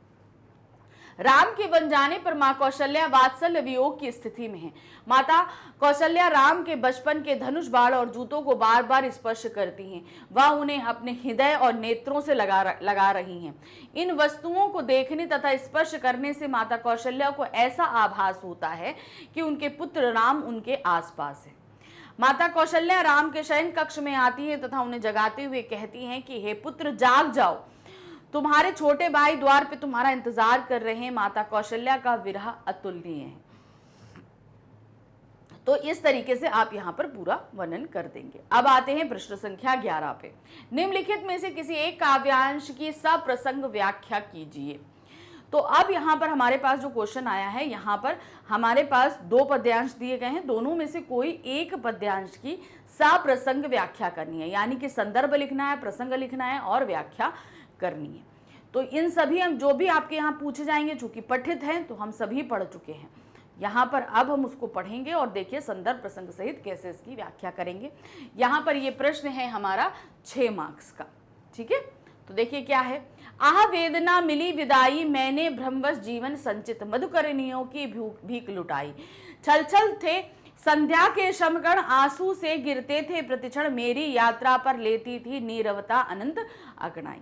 तो ये देवसेना के गीत से हमारे सामने प्रस्तुत किया गया है कि किस तरीके से देवसेना अपने जीवन के अंतिम पड़ों में अपने जीवन को एनालाइज कर रही हैं और बता रही हैं। तो सबसे पहले हम संदर्भ लिखेंगे। प्रस्तुत काव्यांश पाठ्यपुस्तक अंतरा भाग 2 के देवसेना के गीत शीर्षक पाठ से उद्धत है। इसके रचयिता जयशंकर प्रसाद हैं। यह कविता कवि की नाट्य संरचना स्कंद गुप्त के 5वें अंक के 6ठे दृश्य का एक अंश है। ये हमने बता दिया कि ये पद्यांश लिया कहां से गया। अब आते हैं हम प्रसंग पे। क्या चीज दी गई है, स्कंद गुप्त साम्राज्य के अयोग्य व विलासी शासक कुमार गुप्त का पुत्र था, जिसे हूण आक्रमणकर्ताओं से मालवा शासक बंधुवर्मा के साथ मिलकर युद्ध किया। इस युद्ध में बंधुवर्मा अपने बांधवों के साथ युद्ध में मारे गए। बंधुवर्मा की बहन देवसेना युद्ध में बच गई थी। स्कंद गुप्त देवसेना के प्रणय निवेदन करता है। इस निवेदन को ठुकराकर वह राष्ट्र हित का पालन करने का निश्चय करती है। समय के अंतराल में देवसेना के इस निश्चय उसे कष्ट होता है। प्रणय निवेदन को ठुकराने से अतीत की नादानियों से उत्पन्न देवसेना की वेदना को इस गीत के माध्यम से व्यक्त हुई है। तो पहले तो क्या है, देवसेना स्कंदगुप्त से प्यार करती होती है, लेकिन जब देवसेना ने प्रणय निवेदन किया तो स्कंदगुप्त ने ठुकरा दिया, और जब अंत में स्कंदगुप्त करते हैं तो देवसेना ठुकरा देती है, और फिर जीवन के अंतिम पलों में अपने इस किए गए कार्य से वो रिग्रेट कर रही होती है इस गीत के माध्यम से। अब देखिए व्याख्या में क्या है। देवसेना के जीवन को उसके यौवन के निश्चय ने अत्यंत आहत किया है। व्यथित हो वह कह रही है कि प्रणय निवेदन को ठुकराने के कारण उत्पन्न उसकी वेदना उसके जीवन के अंतिम क्षणों तक उसके साथ रहेगी, यानी कि उसने जो निर्णय लिया वो उसको तकलीफ दे रहा है और अंतिम क्षणों तक ये तकलीफ देता रहेगा। स्कंदगुप्त के प्रणय को भ्रमवश और अज्ञानतावश स्वीकार न करने के कारण ही उसकी इस वेदना को आकार मिला है। जीवन संध्या में उसकी आंखें पीड़ा से छलछला उठी हैं। उसके आंसू उसकी जीवन संध्या में श्रम कण के समान प्रतिक्षण गिर रहे हैं। देवसेना ने जीवन के भोगों को ठुकराकर संघर्ष की राह पर कदम बढ़ाया है। उस पथ पर जीवन संध्या में उसे असफलताएं मिली हैं। देवसेना के जीवन के अंतिम पड़ाव पर अनंत शांति ही उसके साथ है। अनंत खामोशी से घिरी हुई देवसेना वेदना के गहरे सागर में डूबी हुई है। तो कहने का तात्पर्य यहाँ पर क्या था कि जो उसने स्कंदगुप्त के प्रणय निवेदन को ठुकरा दिया था, उसको लेकर वो बहुत पछता रही है, और उसी को उसने यहाँ पर बताया है। तो ये हमारा पहला पद्यांश हो गया। अब हम आते हैं हमारा दूसरा पद्यांश क्या दिया है, देखा विवाह आमुल नवल, तुझ पर शुभ पड़ा कलश का जल, देखती मुझे तू हंसी मंद, होठों में बिजली फंसी स्पंद, उर्ब भर झुली छवि सुंदर, प्रिय की अशब्द श्रृंगार मुखर, तू खुली एक उच्छ्वास संग। तो ये जो हमारे सामने लिया गया है, किससे लिया गया है, सरोज स्मृति से हमारे सामने प्रस्तुत है। विश्वास स्तंभ बंद अंग अंग, नत नयनों से आलोक उतर, कापा अधरों पर थर थर थर थर थर थर। तो अब इसका सबसे पहले हम क्या लिखेंगे, संदर्भ। संदर्भ को ध्यान दीजिएगा। प्रस्तुत काव्यांश पाठ पुस्तक अंतरा भाग 2 के सरोज स्मृति नामक पाठ से उद्धत है। सरोज स्मृति कविता के कवि सूर्यकांत त्रिपाठी निराला जी हैं। यह अंश निराला के काव्य संग्रह अनामिका तथा उसके राग विराग नामक एक अन्य काव्य संग्रह में संकलित है। तो ये जो सरोज स्मृति उन्होंने लिखी है, ये 2 काव्य संग्रहों में संकलित है, एक अनामिका में और दूसरा राग विराग में। वास्तव में यह कविता एक शोक गीत है। क्यों? क्योंकि उनकी पुत्री जो सरोज थी वो मृत्यु को प्राप्त हो गई थी, और जब उसके मृत्यु के बाद वो उसको इस शोक गीत को वो लिख रहे हैं। अब इसका प्रसंग क्या रहेगा, कवि निराला अपनी पुत्री की असमय मृत्यु से दुखी हैं। पुत्री सरोज की स्मृति में वे अतीत में घटित हुए उसके विवाह आयोजन का चित्रण प्रस्तुत काव्यांश में कर रहे हैं। तो जब वो मर गई है, मरने के बाद वो बहुत शोकाग्रस्त हैं। अब जब उसका विवाह हुआ था, वो उन क्षणों को याद कर रहे हैं, और उन क्षणों को याद करते हुए उन्होंने इस कविता को लिखा है। तो हम यही जो है पद्यांश पढ़ रहे हैं। क्या लिखा है इसमें देखिए, कवि निराला की पुत्री के विवाह समारोह का आयोजन पूरी तरह से नई पद्धतियों से आयोजित किया गया था। विवाह के अवसर पर उनकी पुत्री के ऊपर मंगल कलश के पवित्र जल को डाला जा रहा है। उस समय उनकी पुत्री उन्हें देखकर मंद मंद हंस रही है। अब जो जल से नहान कराया जाता है, और उसी समय वो अपने पिता को देख रही है और खुश हो रही है। ऐसा लग रहा था मानो वो अपने पिता से कुछ कहना चाहती थी, जिससे उसके होठों में बिजली के समान कंपन उत्पन्न हो रहा था। उसकी हंसी को कवि ने बादलों से आच्छादित आकाश में विद्युत की चमक के समान बताया है। जैसे आसमान में बादल छा जाते हैं और बिजली चमकती है, उससे इन्होंने कंपेयर किया है। ऐसा लग रहा था मानो उसके प्रसन्न अधरों के कंपन में बिजली की चमक फंसी सी गई हो। उसके हृदय में उसके प्रियतम की सुंदर छवि बसी हुई थी, जिसे शब्दों से व्यक्त नहीं किया जा सकता। वह उसके श्रृंगार के माध्यम से व्यक्त हो रहा था। उसकी पुत्री ने एक गहरी सांस ली, जो उसके विवाह उपरांत पराये बन जाने की भावना से उत्पन्न उसकी आह को प्रकट कर रहा है। तो किस तरीके से उनके विवाह को उन्होंने बहुत ही सुंदर ढंग से हमारे सामने प्रस्तुत किया था। तो ये हमारे दोनों जो हैं पद्यांश सप्रसंग हमने व्याख्यायित कर दिया। अब आते हैं आगे प्रश्न में। अब नेक्स्ट क्या है, क्वेश्चन नंबर 12 में हमारे पास है, निम्नलिखित 3 प्रश्नों में से किन्हीं 2 प्रश्नों के उत्तर लगभग 40 शब्दों में हमें देने हैं। 3 प्रश्न हमारे सामने प्रस्तुत है, 2 प्रश्न करने हैं, 40 शब्दों में इसका उत्तर देना है, और ये हमारे अंतरा बुक के गद्य खंड से लिए गए अध्यायों के से प्रश्न है। ठीक है, तो अब यहाँ पर चूंकि हमें सिर्फ 2 प्रश्न करने हैं, तो 2 मार्क्स का एक हमारा प्रश्न है। तो चलिए देखिए क्या है, पंडित रामचंद्र शुक्ल का हिंदी साहित्य के प्रति झुकाव किस तरह बढ़ता गया। तो ये हमारा चैप्टर है प्रेम घन की छाया स्मृति से। तो इसमें किस तरीके से उन्होंने बताया है कि कैसे उनका झुकाव बढ़ा। एक तो बचपन से उनके पिताजी जो हैं वो हिंदी साहित्य, उनको रामचंद्र चंद्रिका और रामचरितमानस का जो पाठ पढ़ाते रहे, इससे उनको हुआ। फिर भारतेंदु जी के नाटक भी वो सुनते थे, तो इसलिए तो धीरे धीरे घर का माहौल हो, आसपास की चीज़ें हों, उससे उनका झुकाव बढ़ रहा था। तो अब कैसे लिखेंगे आप इसे देखिए। लेखक के पिता हिंदी और फारसी के अच्छे ज्ञाता थे। घर पर रामचरितमानस और रामचंद्र चंद्रिका को वह चित्राकर्षण ढंग से सुनाते थे। फारसी कवियों की उक्तियों को हिंदी कवियों की उक्तियों से मिलाने से उन्हें अत्यधिक आनंद आता था। परिवार का यह साहित्यिक माहौल लेखक के बाल मन पर प्रभाव डालने वाला सहायक सिद्ध हुआ। इसी कारण लेखक का साहित्य के प्रति झुकाव रहा। जैसे जैसे वह बड़ा हुआ, उसका झुकाव हिंदी साहित्य की तरफ बढ़ता गया। तो बचपन से ही झुकाव था और धीरे धीरे ये बढ़ता जा रहा था। भारत जीवन प्रेस के मालिक रामकृष्ण वर्मा लेखक के पिताजी के मित्र थे। उनके पिता के पास भारत जीवन प्रेस की पुस्तकें आती थी। इसके अतिरिक्त वह केदारनाथ जी पाठक के हिंदी पुस्तकालय में पुस्तकें लाकर पढ़ने लगे थे। तो रीडिंग का जो एक हैबिट होती है, इसके कारण ही उनका साहित्य जगत से जुड़ाव भी होने लगा। किशोरावस्था में उन्हें समान उम्र वाले हिंदी प्रेमी लोगों की मंडली में शामिल होने का मौका मिला। इवन जो उनकी जो फ्रेंड सर्कल था उसमें भी सभी लोग हिंदी साहित्य के प्रेमी थे।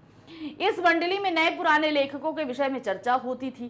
साथ ही वह लिखने पढ़ने की हिंदी में बातचीत करने लगा। इस प्रकार धीरे धीरे लेखक का झुकाव हिंदी साहित्य की तरफ बढ़ने लगा। तो घर से लेकर उनके मित्रों से जो पुस्तकें लाते थे, पिताजी के मित्रों से, फिर उनके खुद की जो मित्र मंडली थी, तो सभी का झुकाव साहित्य की तरफ, आसपास का माहौल पूरी तरीके से साहित्य से रिलेटेड होने के कारण उनका झुकाव साहित्य की तरफ हो रहा था। नेक्स्ट क्वेश्चन है, थाना विहंगपुर स्टेशन पहुंचने के बाद हरगोबिंद का मन भारी क्यों हो गया? तो ये चैप्टर है संवदिया पाठ से लिया गया है। तो जब वो हरगोबिंद जो है संदेश लेकर पहुंचा और उस संदेश को वो सुनाना चाह रहा था, मगर बहुत ज़्यादा उसके अंदर जो उलझन थी, वो सभी कुछ हमको यहाँ पर व्यक्त करनी है। फिर वो उसको सुना भी नहीं पाता, वापस आ जाता है, फिर वो क्या बोलेगा बड़ी बहुरिया से। तो बहुत सारी उसके अंदर जो सब चल रहा था, द्वंद्व चल रहा था अंदर, उसी को आपको यहाँ व्यक्त करना। तो क्या है, स्टेशन पर पहुंचते ही हरगोबिंद का मन भारी हो गया। एक और वह बड़ी बहू के दुख से दुखी था, वह दूसरी ओर उसे अपने गांव की इज्जत की भी चिंता थी। यदि वह बड़ी बहू के संदेश को उनके परिवार वालों को सुनाता तो वह अपने गांव वापस चली जाएगी और हरगोबिंद के गांव की बदनामी होगी। इस प्रकार वह मानसिक उलझन में फंसा हुआ था। तो पहले पॉइंट क्या था कि एक तो वो अपना उसका कार्य का था संवदिया का, अर्थात जो उसको संदेश दिया गया वो एज इट इज उसे जाके सुनाना है। लेकिन वहां वो ये सोच रहा था अगर मैं जाके सुना दूंगा तो वो जो है अपने मायके चली जाएंगी, और ये बड़ी बहू थी, वो गांव की इज्जत थी, अगर वो चली जाएंगी तो उनके गांव की बदनामी होगी। तो ये एक उलझन थी। दूसरी उलझन क्या थी उसके पास में, कटिहार स्टेशन के जलालगढ़ तक वह 20 कोस पैदल चलकर आया, जिस कारण वह शारीरिक रूप से इतना अधिक थक चुका था कि अर्ध चेतना अवस्था यानी बेहोशी में पहुंच गया था। उसे कुछ समझ नहीं आ रहा था कि वह किस जगह पहुंच गया था। हरगोबिंद को कई तरह के शारीरिक और मानसिक कष्ट सहन करने पड़े। यह सब उसने अपने गांव की बड़ी बहू के लिए किया, क्योंकि वह उनका आदर करता था। तो अब ये दूसरा जो उसको परेशानी हुई थी वो क्या थी, एक मानसिक थी, एक शारीरिक थी। तो ये दोनों ही हमने परेशानियां यहाँ लिख दी। नेक्स्ट क्वेश्चन आते हैं, गंगा पुत्र के लिए गंगा मैया की जीविका और जीवन है कैसे? ये चैप्टर है दूसरा, देवदास से लिया गया प्रश्न है। इसमें क्या था, जो आप क्या कहते हैं आरतियां बहाई जाती थी, दिए बहाए जाते थे, उनमें पैसे होते थे और वो पैसे गंगा नदी के अंदर चले जाते थे। तब वहाँ के जो स्थानीय गोताखोर थे वो जाके उन पैसों को अपने मुंह में भर के वापस ले आते थे। तो यही उनकी जीविका का कारण था। उन पैसों को इकट्ठा करते थे, उनकी माएँ बहनें जो हैं वो इन पैसों को नोट में कन्वर्ट कराती थी और इसी से उनकी जीविका चलती थी। तो अब आपको यहाँ पे बताना है, गंगा पुत्र के लिए गंगा मैया ही जीविका और जीवन थी। क्यों? क्योंकि एक तो वो जीवन को खतरे में डाल रहे थे उसमें जाकर। एक हमने देखा था कि उसके कपड़ों में भी आग लग जाती है, तो सब लोग हंस रहे होते हैं लेकिन उसे कोई फर्क नहीं पड़ता। क्यों? क्योंकि वो उसकी जीविका था, वो उसको कमा रहा था। कोई हंसे उससे क्या फ़र्क पड़ता है, वो वहाँ से पैसे निकालेगा तभी तो उसके घर की दाल रोटी चावल चलेगा। तो ये आपको यहाँ बताना है। क्या है, भक्तों द्वारा मनोदियों के दीपक यानी दिए गंगा की धारा में प्रवाहित किए जाते। इन दियों में फूलों तथा पैसों को रखकर बहाया जाता है। स्थानीय तैराक, जिसे लेखिका ने गंगा पुत्र कहा है, उन दोनों में से पैसे निकालकर अपनी जीविका चलाते हैं। दोनों में पैसे निकालते समय कभी कभी उन गंगा पुत्रों की लंगोट में आग भी लग जाती है, किंतु वह निर्भीक होकर उसी कार्य में लगे रहते हैं, क्योंकि इन्हीं पैसों से उनका परिवार पलता है। लेखिका ने गंगा पुत्र के लिए गंगा मैया को ही जीविका तथा जीवन का सहारा माना है। भाई वो पैसे कमा रहे, उसी से घर चल रहा है, वही उनका जीवन है। वे दोनों में डाली गई रेजगारी इकट्ठा करते हैं तथा उनकी पत्नियां कुशा घाट पर खुले पैसों के बंधे रुपए बनाती हैं। यही उनकी आजीविका का माध्यम है। इस प्रकार गंगा पुत्रों का जीवन बड़ा ही कष्टपूर्वक एवं जोखिम से भरा है। तो किस तरीके से जो है वो अपने जीवन को जोखिम में डालकर निकालते हैं पैसों को, ये सारी चीजें वर्णन हमने यहाँ कर दी। अब आते हैं हम प्रश्न संख्या 13 पे। क्या दिया गया है? निम्नलिखित गद्यांश को पढ़कर सप्रसंग व्याख्या कीजिए। अब हमारी अंतरा बुक का जो गद्यांश पोर्शन है, यानी कि गद्य पोर्शन है, उन पाठों में से आपके सामने एक गद्यांश प्रस्तुत किया गया है। इसको हमें पढ़ना है और पढ़ने के बाद हमें इसका संदर्भ प्रसंग सहित व्याख्या करनी है। तो क्या दिया है यहाँ पर? ये प्रश्न है हमारा 6 मार्क्स का आएगा। क्या दिया है? पिता और अध्यापक इस चिंता में लगे थे कि देखें ये पढ़ाई का पुतला कौन सी पुस्तक मांगता है। बालक के मुख पर विलक्षण रंगों का परिवर्तन हो रहा था। हृदय में कृत्रिम और स्वाभाविक भावों की लड़ाई की झलक आंखों में दिख रही थी। कुछ खास कर गला साफ कर नकली पर्दे से हट जाने पर स्वयं विस्मित होकर बालक ने धीरे से कहा, लड्डू। पिता और अध्यापक निराश हो गए। इतने समय तक मेरा श्वास घुट रहा था, अब मैंने सुख की सांस भरी। उन सब ने बालक की प्रवृत्तियों का गला घोटने में कोई कमी नहीं रखी थी, पर बालक बच गया। उसके बचने की आशा है क्योंकि वह लड्डू की पुकार जीवित वृक्ष के हरे पत्तों की मधुर मरमर और मेरे काठ की अलमारी की सिर दुखाने वाली खटखट नहीं थी। तो ये गद्यांश हमारा किससे लिया गया है? जो हमारी 3 जो है कथाएं प्रस्तुत की गई थी, लघु कथाएं जो हमें प्रस्तुत थी, उसी में से ये हमारा पाठ लिया गया है, जिसमें पहला था बालक बच गए, मिट्टी के ढेले, घड़ी के पुर्जे, जो 3 थी कथाएं, उन्हीं में से हमारा एक जो कथा थी बालक बच गया उससे है। तो अब इसका संदर्भ हम कैसे लिखेंगे?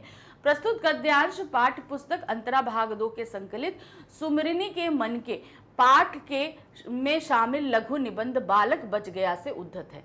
यह प्रसिद्ध निबंधकार चंद्रधर शर्मा गुलेरी की रचना है। अब इसका प्रसंग क्या था? इस गद्यांश में प्राध्यापक के पुत्र की विद्वता से चकित लोगों के बीच विस्मय की स्थिति तथा बच्चे द्वारा लड्डू की मांग करने का वर्णन किया गया है।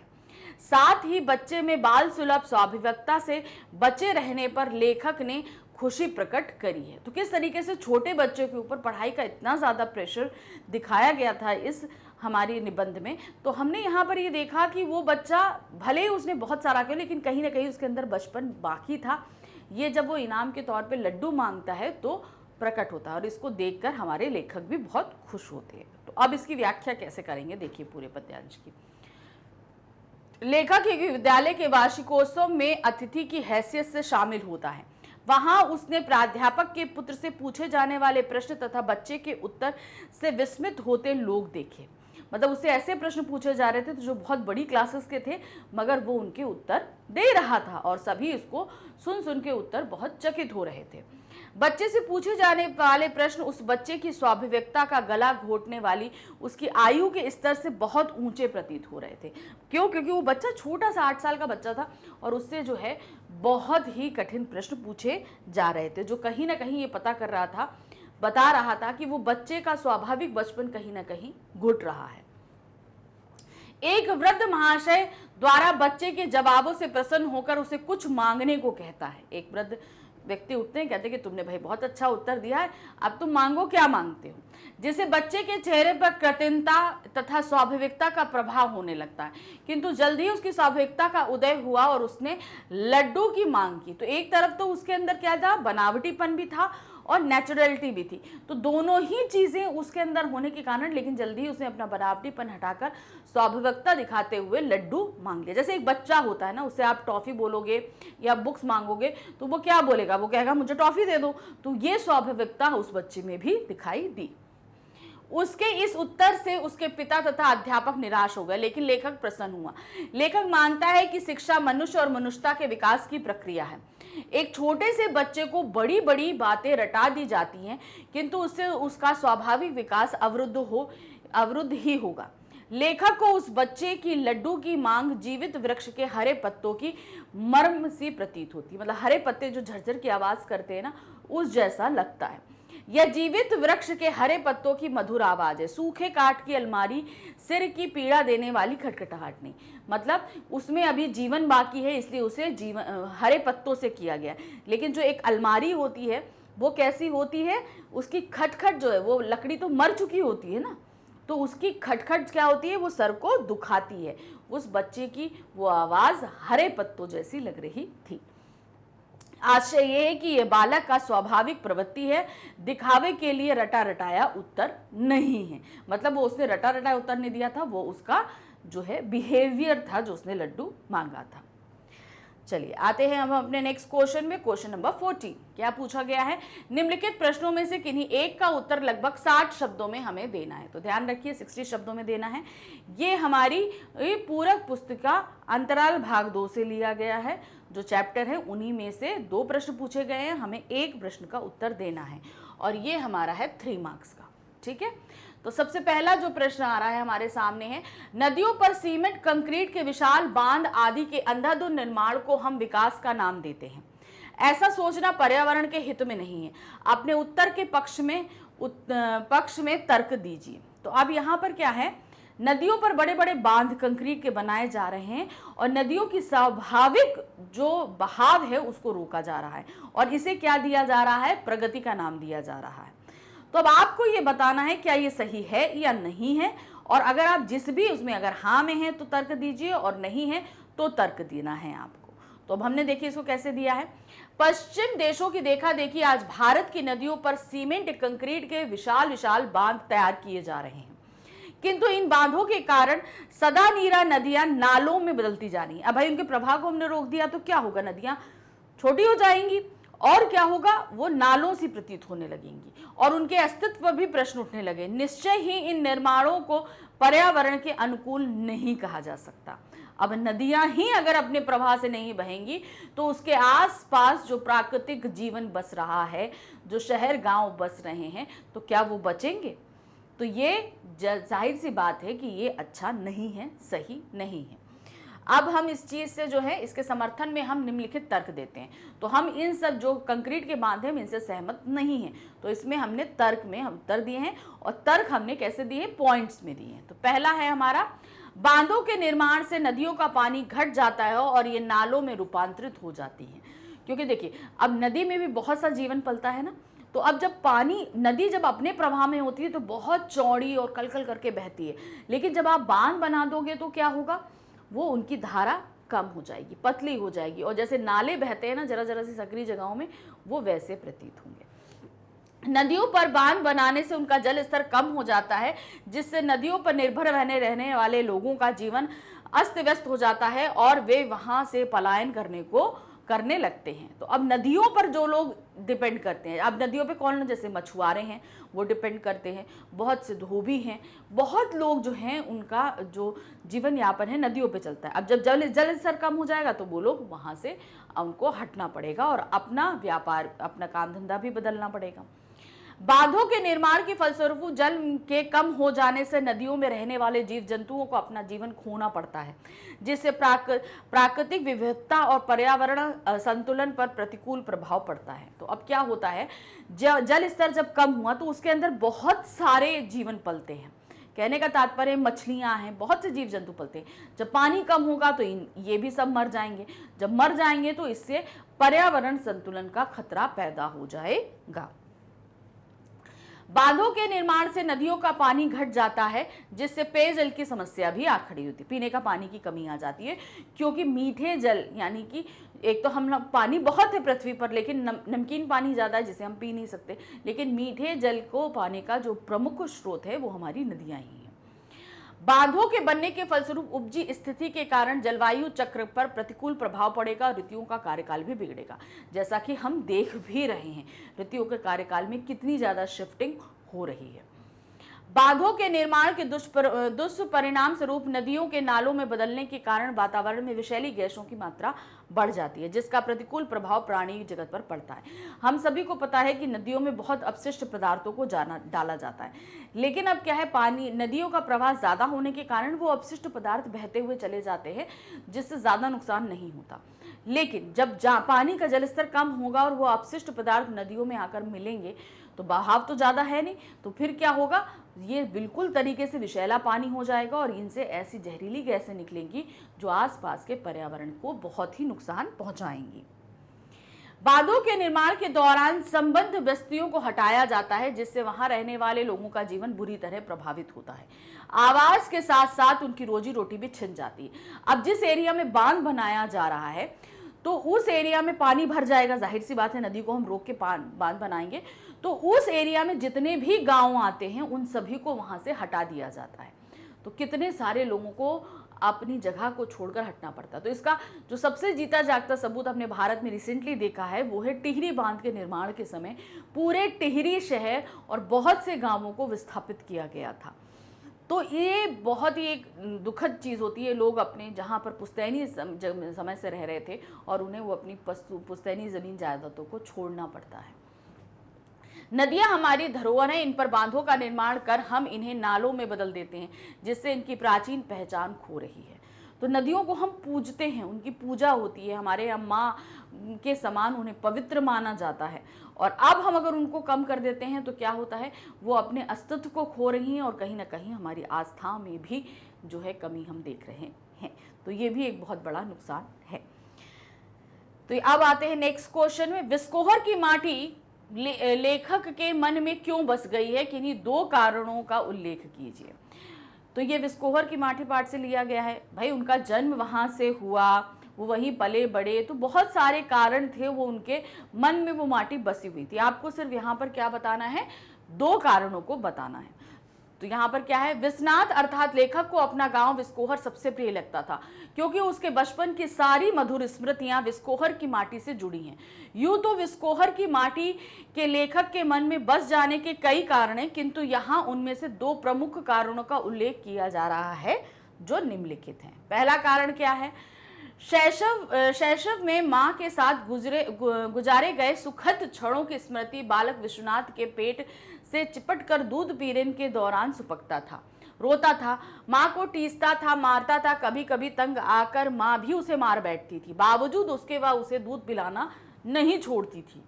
खटिया पर लेटी लेटी माँ जब उसे दूध पिलाती थी तब वह दूध के साथ साथ चांदनी भी पीता रहता था।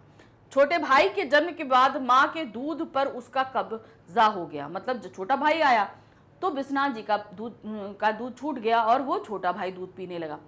तब विश्वनाथ के हिस्से में गाय का बेस्वाद दूध आता था। विस्कोहर की मिट्टी में बिताए इन सुखद क्षणों की स्मृतियां लेखक के मस्तिष्क में आज भी विद्यमान हैं। इस कारण विस्कोहर की माटी लेखक के मन में बसी हुई है। तो किस तरीके से माँ के साथ बिताए गए सुखद क्षण जो हैं वो उनको बहुत ज़्यादा याद आते हैं, इसीलिए विस्कोहर की माटी अभी भी उनके दिल में बसी हुई है। दूसरा कारण क्या है, अपने से 10 वर्षीय औरत से प्रेम में खो जाने की स्मृति बालक विश्वनाथ जब 10 वर्ष का था, तो 10 वर्ष के बालक को अपने से 10 वर्षीय बड़ी स्त्री से प्यार हो गया था। तब वह अपने एक रिश्तेदार के यहाँ खुद से 10 वर्ष बड़ी युवती को पहली बार देखने पर ही उसके सौंदर्य पर मोहित हो गया था। तब उसे देख विश्वनाथ को ऐसा आभास हुआ जैसे वह औरत ना होकर जूही की लता बनी चांदनी हो, जो अपनी खुशबू चारों ओर बिखेर रही है। दूर स्थित मूर्त वस्तु को इस प्रकार अपने पास सजीव रूप में पाने को लेखक ने तदाकार परिणति माना। संयोगवश जब वह युवती विस्कोहर में ब्याह कर लाई जाती है तब विश्वनाथ कई बार उससे मिलता है और अंततः हिम्मत जुटाकर अपने मन की बात उससे कह ही देता है, जो वो तुम्हें पा जाएगा वह जरूर पागल हो जाएगा।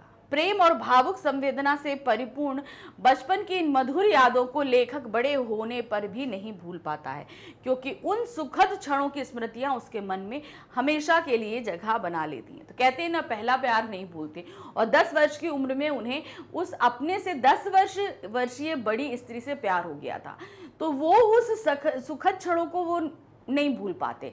तो यहाँ पर उनके जीवन के 2 जो महत्वपूर्ण रिश्ते थे, एक उनकी माँ का और एक उनका पहला प्यार, ये दोनों ही विस्कोहर से जुड़े थे, इसलिए वो विस्कोहर की माटी को हमेशा याद रखते हैं और कभी भुला नहीं पाते हैं।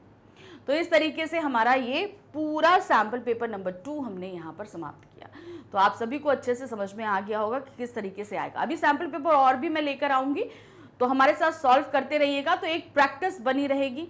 सबसे पहली ज़रूरी जो बात मैं बोल रही हूँ, लिखने की हैबिट ज़रूर डालिएगा, क्योंकि समय कम है और लिखने के लिए बहुत कुछ होगा, तो आप बाकायदा लिखने की कोशिश ज़रूर करते रहिएगा। चलिए, तो हमारा जो चैनल है मैग्नेट ब्रेन्स हमेशा आपके लिए 100% फ्री एजुकेशन देता रहा।